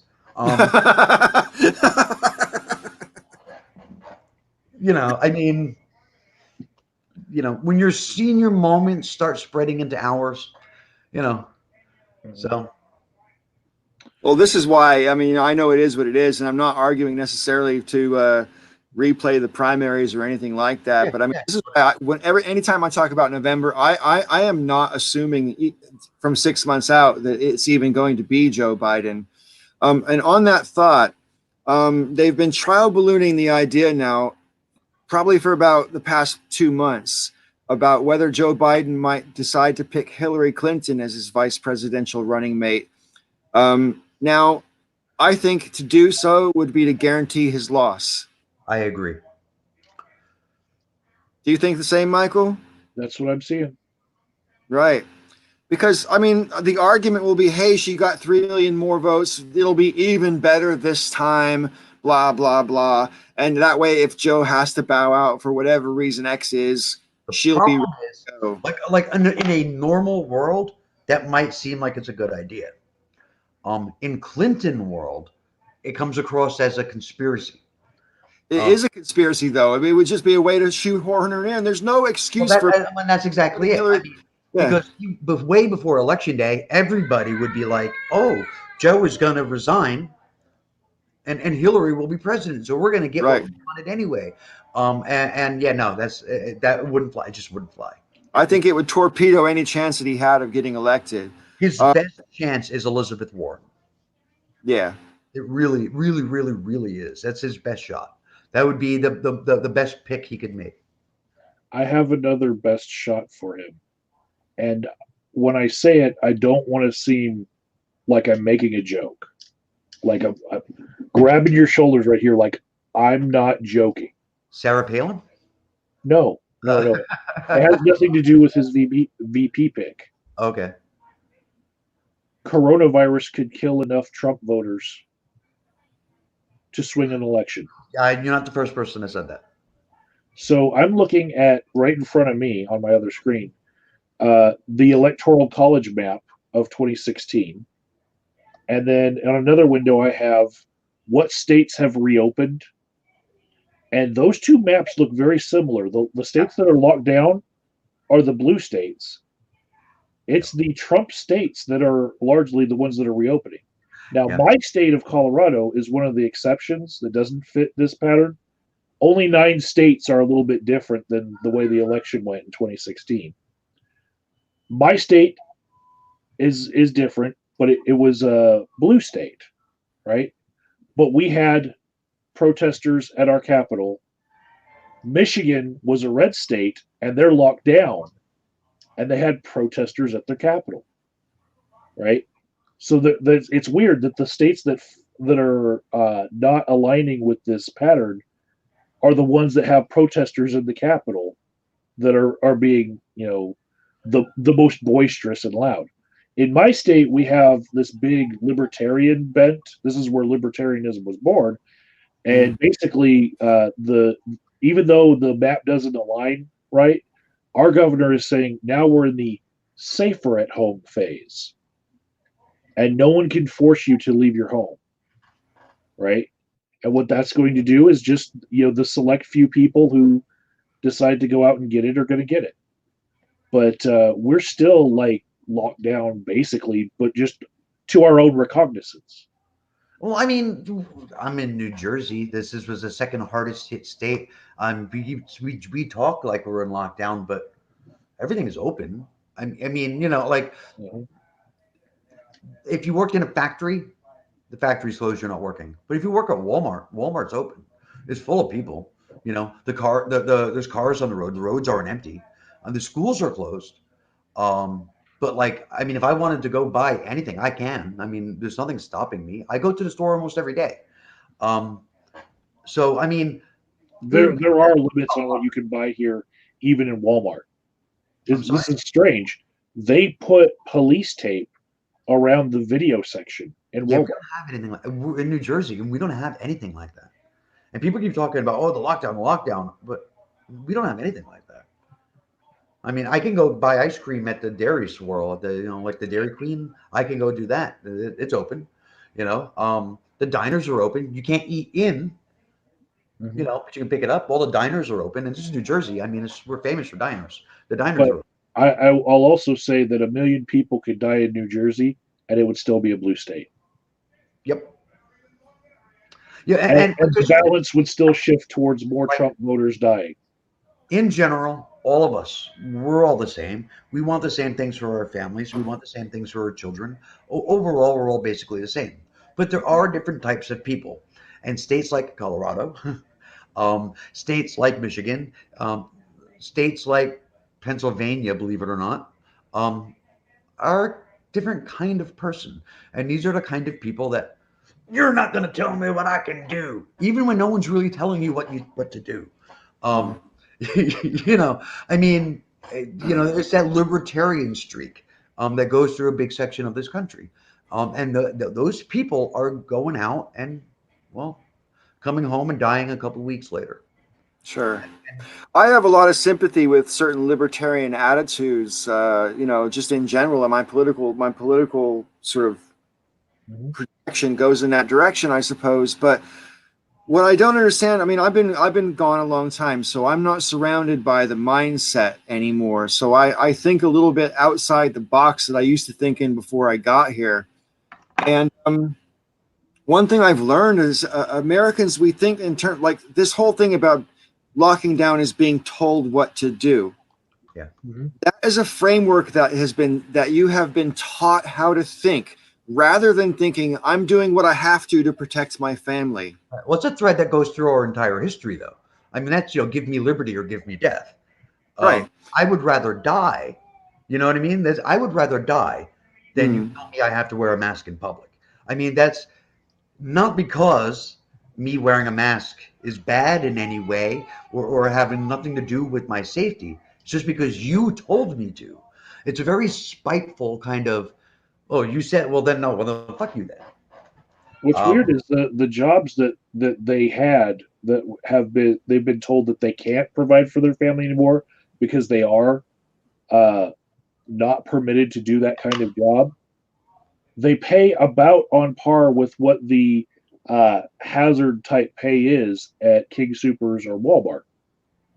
Nobody is starving right now because they can't work, because there are openings at that King Supers and Walmart right now. And if an hour of work is an hour of work to you, and if you could do that, if you could put it out of your mind that you're not doing that thing that you used to do just to put food on your kids' plate, if you could just consider an hour of work an hour of work, you're fine. But yeah, no, I mean, Governor Cuomo from New York, I mean, just the other day, was saying to a reporter, because they were talking about, oh, the people are going to commit suicide because there's no jobs. He said, there's jobs. People are hiring. If these people want to work, if they can't sit this out and they feel like they need to work, they can go apply. They can be an essential worker. They're hiring. There's openings. There's positions. There are people looking to give you money in exchange for work. If you don't want to do it, that's on you. yeah, so many different kinds of jobs in Colorado got considered essential that it's really amazing when I look at the kind of jobs that aren't essential. Yeah, There were barber shops, of course. That was the one that got the most lip service from the protests, right. is we need a haircut. That was like the one place where you're going to find the most conservatives is in their own barber shops that swing that way, right? But like strip clubs and bars, you don't see people going down saying, I need to be able to get into my strip club. Right. Well, I mean, I don't know about in Colorado, but here liquor stores are open. Liquor stores were considered from day one. They were considered essential. Day I two, think liquor stores are essential. That for about 8 hours they were considered non-essential, and then Oh, we yeah, no, the same thing. we corrected our governor. We had that's true. It was a few hours, and then it was just like no liquor stores because yeah, people are like if we're gonna sit home, we need to drink. Oh, in our state, it was like if you close the liquor stores, people are going to go into withdrawal and get sent to the hospital and catch COVID-19. I don't think they are hiring. All the stores have reduced hours. No, they don't. Stores here are open 24 hours, and they're not necessarily hiring. Some are. Some are. I mean, I don't know where you're at. My dog got shaved today, but at 3 o'clock in the morning, if I want to go buy a pack of cigarettes and have a cup of coffee, I can. All I need to do is wear a mask. And That's what I wanted to say. I wanted to say something about the mask directives and the people's reluctance. I've seen a lot of people saying, I'm not going to shop at, I don't know, Costco or whatever because of their mask policy, right? And don't get me wrong. I don't think anybody should ever be put in jail for refusing to wear a mask. That could be like a citation or something or whatever, but it shouldn't be a jail sentence, I don't think. Having said that, I said this in my video on my own channel the other day, but I mean, people are going, oh, you can't tell me to wear a mask. I mean, yes, they can, because they tell you to wear clothes in the first place. You're not born with clothes on. Wearing clothes isn't natural. We choose to wear clothes because of modesty. Society forces women to not show their nipples. No shirt, no shoes, no service. That's what I was going to say that exactly, Michael. That's been since at least the 60s, right? No shoes, no shirt, no service. Michael knows about this. I mean, you own a bit. Well, you know about this too. You own a business. Well, I mean, your business is in the UK, so but I mean, at least here, you own a business. It's private property. It is a place of public convenience, so it's a public store, it's a public place, but it's still private property. So the owner makes the rules, right? I mean, there are certain things you can't do. You can't discriminate and that kind of stuff. But I mean, if you think that all your customers, hey, you have to wear a hat when shopping in my store because I'm a fucking weirdo and that's what I like, then that's the rule. Sure. It's still a place of public convenience, but if you want to go, you got to wear a hat. Well, plenty of nightclubs have dress codes, for example. You have to wear proper shoes. You have to wear a shirt with a collar, whatever, blah blah blah. It's considered public, but it's actually private. It's privately owned. It's private property. So Yeah, sure. as private property, rules are up to whoever owns the place. So, And I personally really I really object to, I've been studying over the past week or so the 1918 epidemic that happened, and in 1918 there's an awful lot of similarities. There was mass protests back then in certain cities, like for example San Francisco had a mass protest, and San Francisco also had one of the worst second spikes. The Spanish flu epidemic happened in 3 waves. There was an initial first wave in the spring of 1918. Then everyone locked down for the summer. Then the soldiers started coming home sort of end of September, October, November. And so people started going out because they couldn't resist anymore because they were happy their people were coming back. And they had this massive spike. And the second spike actually killed more people than the first spike and World War I. So the second spike killed more people than the war did. And that says everything I need to know.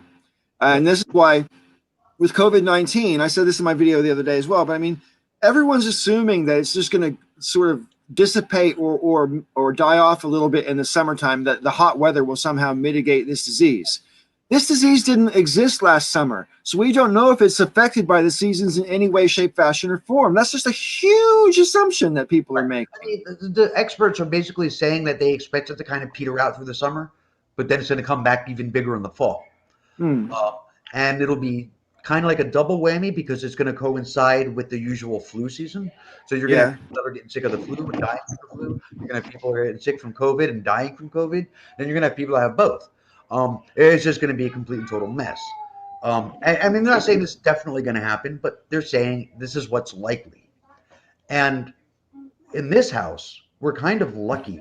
The baby is due in September. Right. The baby is due in September. And Peach is going to be home from work for a few months because of that anyway. And she has a job where she can work from home. So we are planning on being locked down probably until spring, at least in this house. Hey, big guy, what's up?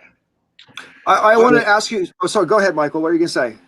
So my dog shaved today. In the chat said he lives in Georgia. I just did an Indeed search for Georgia, for Atlanta, Georgia, and within 25 miles of Atlanta, Georgia, they have 31,000 job listings. Wow. Now, I'm going to say a bunch of those are dead links by now, but there's still thousands that are live. Sure. But it does matter what type of job you're looking to do. And if you're willing to take a season off and work a job that just pays about the same but isn't what you like to do, you can still make money. Yeah. I feel really lucky that my situation is I'm one of the lucky people who the government is actually paying my company to furlough us. So my company was going to furlough us anyway, but the fact that the government is paying 80% of that just made it a sure thing. And so I feel really lucky because a lot of people aren't in that position, So I have the benefit of knowing that I'm not going to starve, even though I've been locked down, and my rent as well. But the other thing is I'm a very lucky person in the sense I have such a modest lifestyle. I don't have any expensive habits. I don't have a big social life. I don't operate a vehicle. And all by itself, if you operate a vehicle, you're feeding the beast, man. I mean, that's a huge expense, Absolutely. Especially here where, it's like 4 times as expensive here as it is there as well. So it's like stupid. Between the gas money and not eating out, our checkbook is going up versus me losing about $600 a month by dropping one of the agencies I work for because they're trying to, get their clients sick by having them come in early before the lockdown was lifted. So I feel for a lot of people. I see horror stories and there's I know people are suffering. We're lucky. I mean, like my life hasn't really changed. People keep talking about how horrible. My life hasn't changed. Peach, hers has. She's working from home, um, and that's a tough transition for her. But she's working. Um, but yeah, I mean, for people who are going through some shit, I really feel for them. My life has changed for the positive. The Me being able to work from home was something that I couldn't do before, and now I can. And same thing for Misty. She's working from home, where she used to have to go into the office, and just the commute, the 2 hours a day for both of us Yeah. being back in our lives. There's that. There's the gas money we're not spending. We always intended to not eat out as much. Now we're just kind of left with few options. We could go get takeout from a place, but we're kind of, you know what? We'll be safer just cooking our own food right now. Right. Every Monday night we're doing movie night here. I'm calling it quarantine theater, and we put a movie on the TV, and I get the two older kids. I post on Facebook. Monday night is going to be this movie. We'll order a pizza. I'll make popcorn. Mozzarella sticks and all that kind of stuff, and turn off all the lights and put the sound up really loud on the TV. And at 8 o'clock on Monday night is movie time. Quarantine theater. So like this Monday we're watching Maleficent 2. You know, last Monday was the Rise of Skywalker. So Tomorrow, Misty and I are going out on one of her photography trips where she likes to take photos of abandoned farmhouses and stuff. That was always pretty social distanced anyway. And we have ventilators because we don't want to get hantavirus from rat droppings. So, like, we were already prepared for this life anyway. I can't use my ventilator that I have for that because I painted the Punisher symbol on the front of my mask, and I just don't want to take that to like work with me or go into a store because it looks too evil. as you may or may not know, I'm sure most people know that follow Peach and I. She's 10 years younger than me. So we're kind of from different generations, and she's bored. She's I'm bored. I'm bored. I'm bored. Like she wants to do. I'm just like I don't know, man. I'm Gen X. We were raised for this. I'm fine. I got the TV and the microwave, and I'm good to go. I mean, I don't. We were latchkey kids. You know, um, this was normal for us as teenagers. This is it. So yeah, Gen X, we were pretty well prepared emotionally. Anyway, we were emotionally prepared for a lockdown. So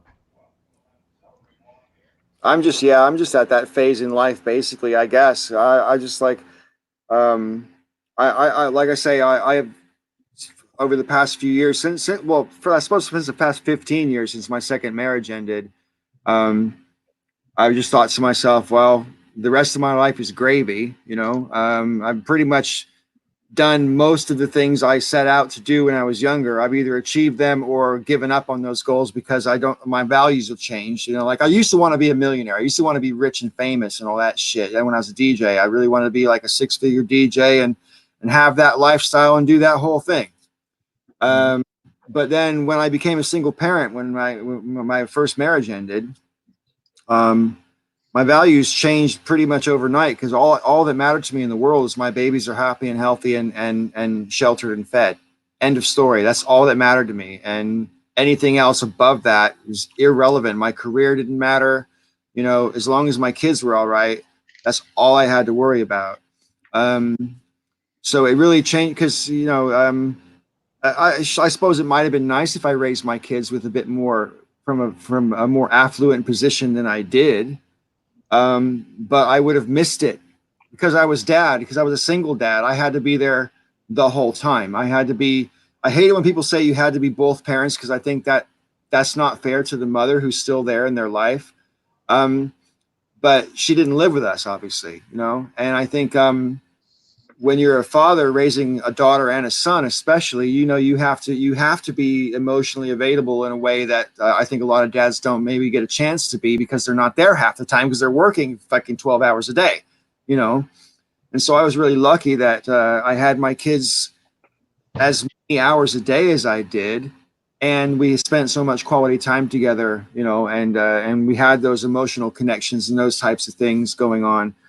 I just feel so goddamn lucky because all I ever wanted to be when I was growing up was my main goal in life was just to be dad, you know, and that on one level, it doesn't take any skill. I mean, the irony is you make a baby by fucking. It's the easiest thing to make you can possibly make, right?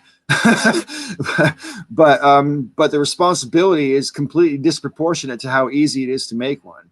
The responsibility is overwhelmingly awesome, and actually, especially when I was first a father to my daughter, because she was born first. I sit there contemplating the immense responsibility of it, because it's not just that you're responsible for feeding them and clothing them. You're responsible for their psychology and how they wake up. In particular, when you're a man raising a daughter, every relationship she has with men is in some way going to relate to how you relate to your daughter. So you better get it right, man, because you could fuck up her whole life. If you have a difficult relationship with your daughter, she's never going to get on with men, and it's going to make things really difficult for her, Yeah. With Devin and Rochelle, my two oldest, that's where I get my screen name from. Devin and Rochelle's Dev Shell. Anyway, I mean, they're adults now, 25 and 23, but well, she'll be 23 this summer. Um, but with them, I had always believed I was a very present and involved and engaged father. I mean, I still think I was. Um, what I learned now with Damon being the primary caregiver, I'm here all day with him. I'm the one. I'm taking him to school and I'm feeding him. I'm changing every diaper and I'm doing all of it. I mean, this role reversal that I'm experiencing, as engaged as I thought I was, that wasn't shit. Yeah, right. Wasn't shit. Yeah, it's wow. Then I wonder, and I'm saying this to Peach, man, did I let my kids down? Because I could have been, more involved and engaged. And I was so proud of how involved and engaged. And yeah, no, I was not as much as I thought I was. You know, but yeah, totally different. Totally different. So there is one part of my life that I think has changed a little bit, in that my side hustle of art, I've now changed medium, like almost completely. So like whereas it used to be on canvas, framed, you know, um, now I'm going just to watercolor paper for the duration of this, because where I would sell my art were places of high foot traffic, and now places of high foot traffic are going to kill me. So for the next probably 2 years, I'm going to be watercolor, pen and ink, just things that I can send in the mail easier and cheaper. Right. But I'm going to stay away from things that are going to fill up my art room with nowhere to sell it. I have a question for you. Yeah. About your artwork. Actually, it's about me personally. Yeah. Do you have a digital picture of that painting of me? Only one that I might have tagged you in that I put Okay, on.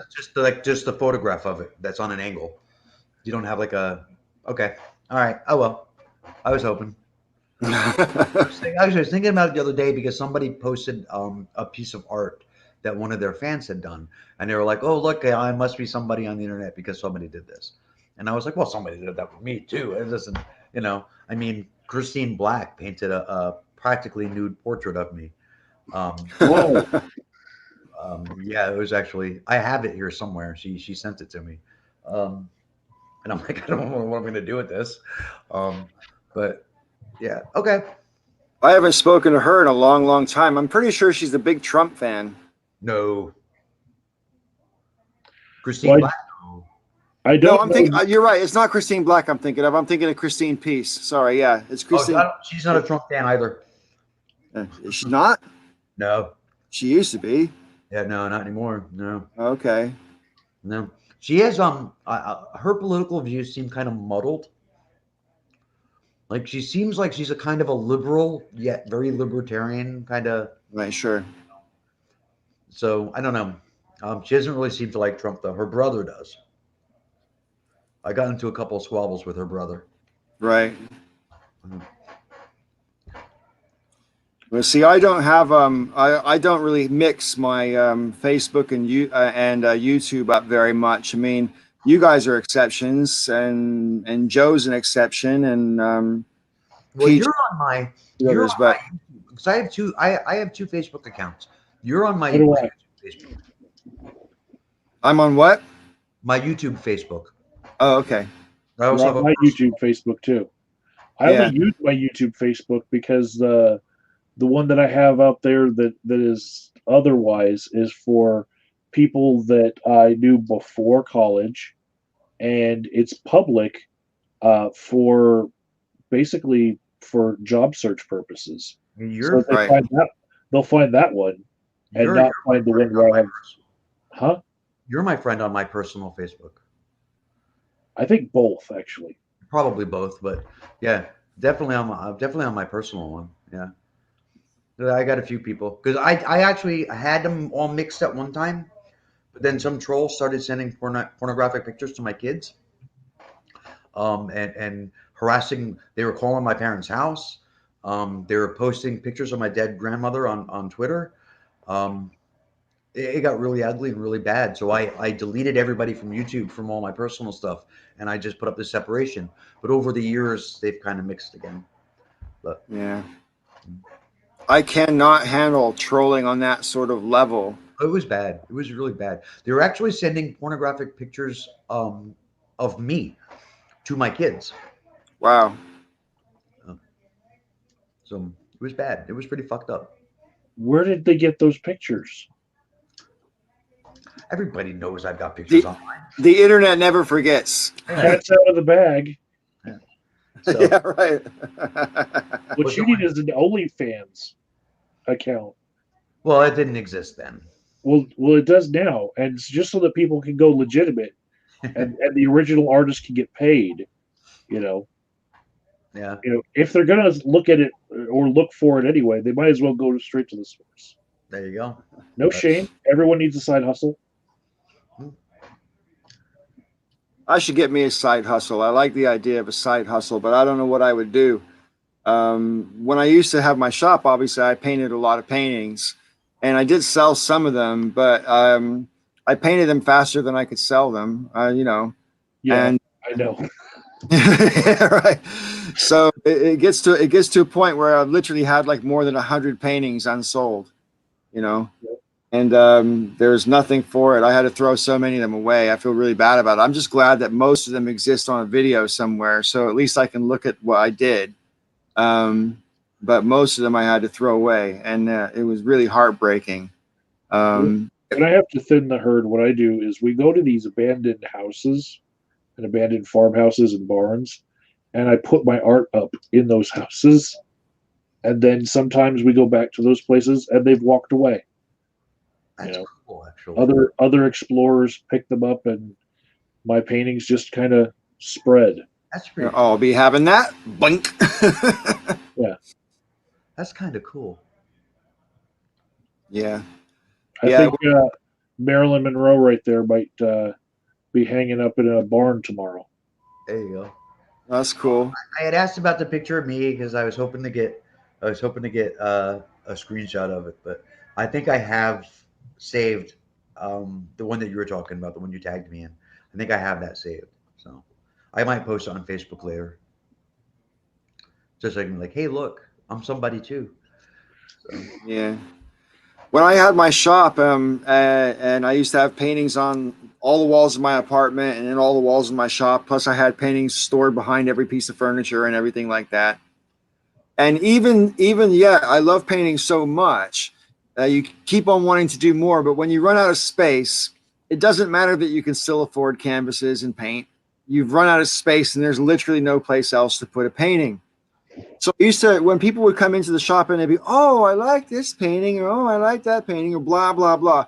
instead of trying to pitch one of my paintings at them like a normal human being, I'd go, well, if you know what, all you have to do is bring me a blank canvas and I will paint it for you for free and you can just come and pick it up. So, and I was making that offer to people for over a year and a half before someone actually took me up on it. And you know why? Because these people are British and they won't take something for free for no reason just because you're being nice. They figure they owe you something or whatever. They can't just accept a free offering.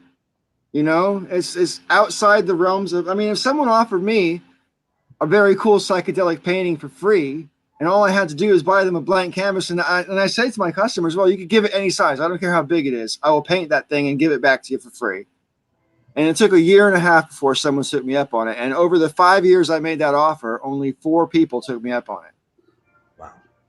The last time I lost a big batch of my paintings was this Christmas time.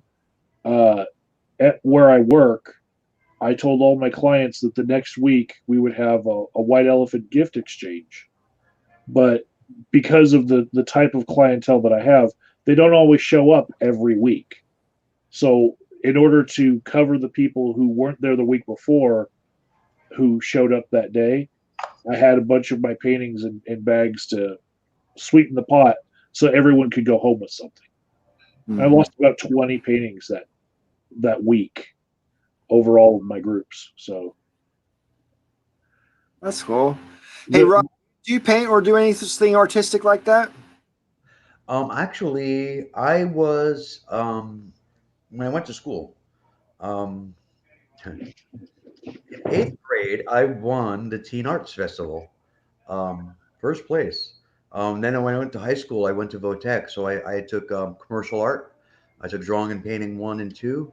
I took 3D design, drawing from the left side of the brain, graphic arts, mechanical drawing and drafting. I was loaded up with art, and I was pretty good. I haven't done anything in years. I got like jackets. I painted the back when I was in high school. I still have them. Motley Crue and all kinds of stuff, band names on the back of denim jackets. Because back in the day, that was cool. Right. But I haven't done anything in years. What about you, Michael? When did you start painting? The pour paints, the pour style painting, when you do those pour paintings and stuff. When did you that start doing those? I only started that about 2 years ago. It was a YouTuber named Mixed Media Girl who got me into it, and she's taken off with that style. But prior to 2013, I had not used paint. I did a lot of pen and ink and a lot of charcoal work, and what I ran into was I couldn't sell it to save my life. I could buy a $2 frame from the Salvation Army, put my art in it, and I couldn't sell it for $2. Right. Right. So then I had my business where people had booths, and I had this one guy who was doing pencil work on canvases, and his pencil work was selling if he put it on a canvas, which is a very strange place to put pencil work, right? Right. His name artistically is Pencil Pete, and he would make these really elaborate pencil drawings, and they would sell. And when I saw that, I was like, you know what? I'm switching to canvas, and instead of ink, I went to black paint, and you can still see the hole in my talent in that I'm really good at black and white, and blending with paint is still something I'm working on. I'm like a second, third year art student with blending. So anything that's monochromatic, I'm really good at, drawing, and then just the blending of the paint just gets me. Sometimes I'm good, sometimes I'm Who off. kills me? Eden's cancer. He kills me. Mm-hmm. Oh God, he's great.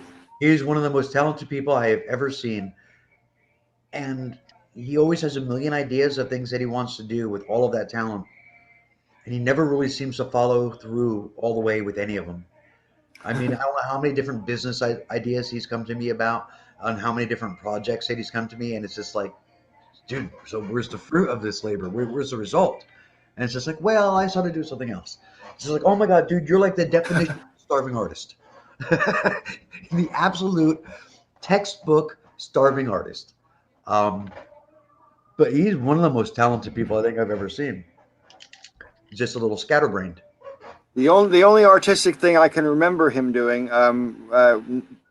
in terms of drawing anyway, was when I did the "Have you seen this man" thing, and he did a drawing of Muhammad, and I have to say that it was simultaneously of the "Have you seen this man" drawings, not the Muhammad Day drawings that Thunderfoot did, because the best one of those was by Dark Matter 2525, and there's no competition. I mean, that was the best.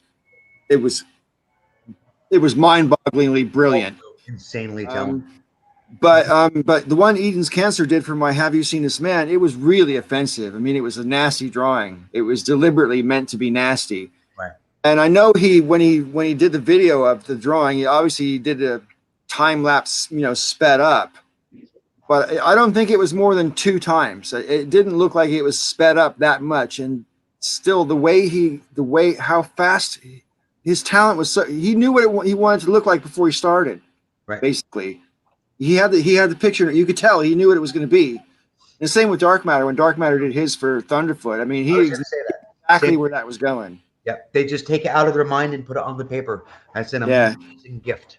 That's an amazing gift. Yeah. Yeah, I'm really jealous of people who can draw. Like a guitarist, like when I played guitar, I got pretty good, but there was always that solo style that would kind of elude my mind. Like pinch harmonics, I had trouble with. Blues guitar, I had trouble with. When I'm drawing, what I admire is the caricature artists, because they can keep the parts of the face that have you recognize the person and exaggerate whatever else. Yeah. And I have not been able to do that.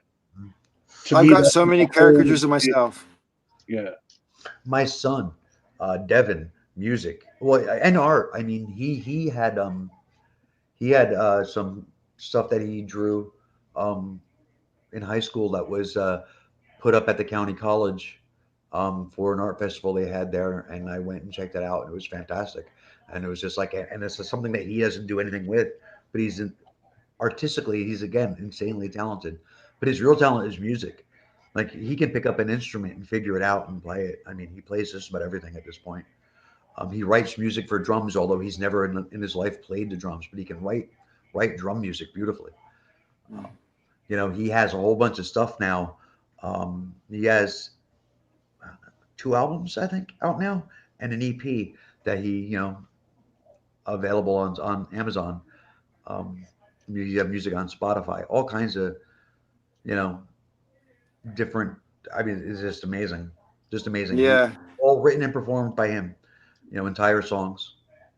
Yeah, that's pretty impressive, man. I've got a lot of respect for people with musical talent. Listen, guys, it's about almost coming up to 1:30 where I am now, and I'm kind of getting a bit antsy. I've been up way too late. My sleeping patterns are all screwed up these days, and I think I woke up at like 20 to 6 this morning. So, and it's now like 2:15. So I think I've been up for 20 straight hours, more or less. That's one thing COVID has done. That's one thing. Schedules don't mean shit anymore. Yeah. The other day I said to my roommate, I said, "Is today Tuesday?" And he's like, "Why not?" Yeah, okay. Anyway, but hey, thanks for hanging out with me, guys. And I'm going to keep doing these every Saturday until lockdown is over for sure. And the more the merrier. I'm going to keep on prodding the others to join in as well. I mean, earlier another one with me? No, it's not you. I think basically, just like with the Breakfast Club in general, there's enthusiasm initially, and then people drop off, and you have to make a more active effort that I'm personally willing to make to corral people together. Like I said before, I'm nobody's boss, man. I'm a curator at best. But everybody that is involved with the Breakfast Club is an adult, and as far as I'm concerned, they can behave or contribute or not contribute. It's completely up to everybody. I always appreciate when people contribute, and I don't bitch at anybody when they don't, because I get it, man. Sometimes you're busy or you're not in the mood. I get it. We've all been there, especially when you have it on the same day every week. it can be like you could have something to talk about 4 days in a row, and then on your day you just have a blank shit, and you're like, what am I going to talk about? So it can be really daunting when you have the everyday thing. But I would really love it if I could get a gang of people where we could go back to doing it every single day. But the discipline, I'm telling you, man, it's just because nobody's getting paid for it. You just cannot enforce. I'm not going to try to enforce discipline. That's not cool to me. I wouldn't want someone trying to enforce discipline on me. So I'm not going to do it to anybody else. And there's no reward. Nobody gets a cookie for being on the Breakfast Club. In fact, it's an awful lot of grief because you're almost always going to have some dick arguing with you in the comment section about especially the more serious the topic, the more serious the disagreement is going to be. I know. So it's it is kind of a thankless task, but I still believe in the project. And I think this StreamYard thing is a really good solution to the whole situation, that because it has made me more sort of keen to make product for the channel. The fact that we can converse, multiple people at a time really does get back to sort of the conversational goal that the Breakfast Club was supposed to be about. Let me boost this idea to you then. Then you only have like maybe 5 videos of different people a week. And then once a week you do a group thing and everybody talk about their thing. Again, I'm not optimistic that I can get the discipline going, and this is just a true fact. I mean, I have tried. I mean, Dev, when you had your Breakfast Club, you started off with you, the Peach, Steve Shives, Infidel Avenger, and that was it, right? But then eventually you got me on there, you got Liberal Viewer on there, you had Sarita Yuki on there, Tommy from the Bronx is on there for a few weeks. We had a full roster at one point, and it trucked on pretty well. The biggest issue I had was Infidel Avenger. Sure. He just refused to stick to the rules of the channel, and was actively picking fights with other YouTubers. And it's just Sure. like, everybody loves drama. I mean, that's all fine and good, but do it on your own channel. Yeah, right. That's the same rule I have with my channel, my Breakfast Club channel. Like, if you want to do drama, fine. You got your own channel for that. Otherwise, you wouldn't be here in the first place, because you can do things on your own channel. Yeah, Thunderfoot fans were swarming Breakfast Club all the time, and it's just like, this is a group channel. In that vein, Star Trek is better than Star Wars. Me and Kate had a 2-hour conversation about Star Trek and Star Wars. Mike, you should check it out. Anyway, what was I going to say about? So in my Breakfast Club, we started off with Peach on a Sunday, me on a Monday, JJ, then Jacob Truman, and then who was Thursdays back then? Oh, Bionic Dance, and then Sketchy White Dude, and then Josh. That was the first 7. And then Jacob Truman dropped off, and Landon Cole jumped on for a while. And then he dropped off, and then Wayne Watley took Wednesdays for a while. And then Wayne jumped off, and then I got Nathan, and at the same time, JJ jumped off more or less straight away. And so I got Sister Danger and Nathan. I can't remember which one of them I got first, but it was within 2 weeks of each other anyway. And those are the first people that I sort of went outside the atheist community that I was once a part of when there was more of an atheist community on YouTube. I went out and I headhunted those 2 people, and I'm really glad I did, because it helped prevent the chamber that we all want to avoid on the Breakfast Club. I've always made an effort to make sure that I try not to let that happen with the channel. And last week, that guy Sweet and Sour Pork did a comment on the video saying this is just nothing but an echo chamber. And it is true that last week we all were coming from a relatively similar political perspective, but I don't think it's a fair comment about the channel, because we've had Michael, you've been a guest host enough times that you might as well not even be considered a guest host anymore. Same with Brock Lawley. He's been a guest host for, 8 or 9 videos or whatever. Yeah. But we've had, I think on my Breakfast Club, I think we've had about 20 people come and go through the channel. So I feel really good about that, because it has broadened out. It hasn't just been the same group of people having the same conversations. It's branched out in lots of different ways, and I think that's pretty cool. Yeah, I'm proud of the entire project. I was proud of it when I walked away from it, even though I left in a fit of rage.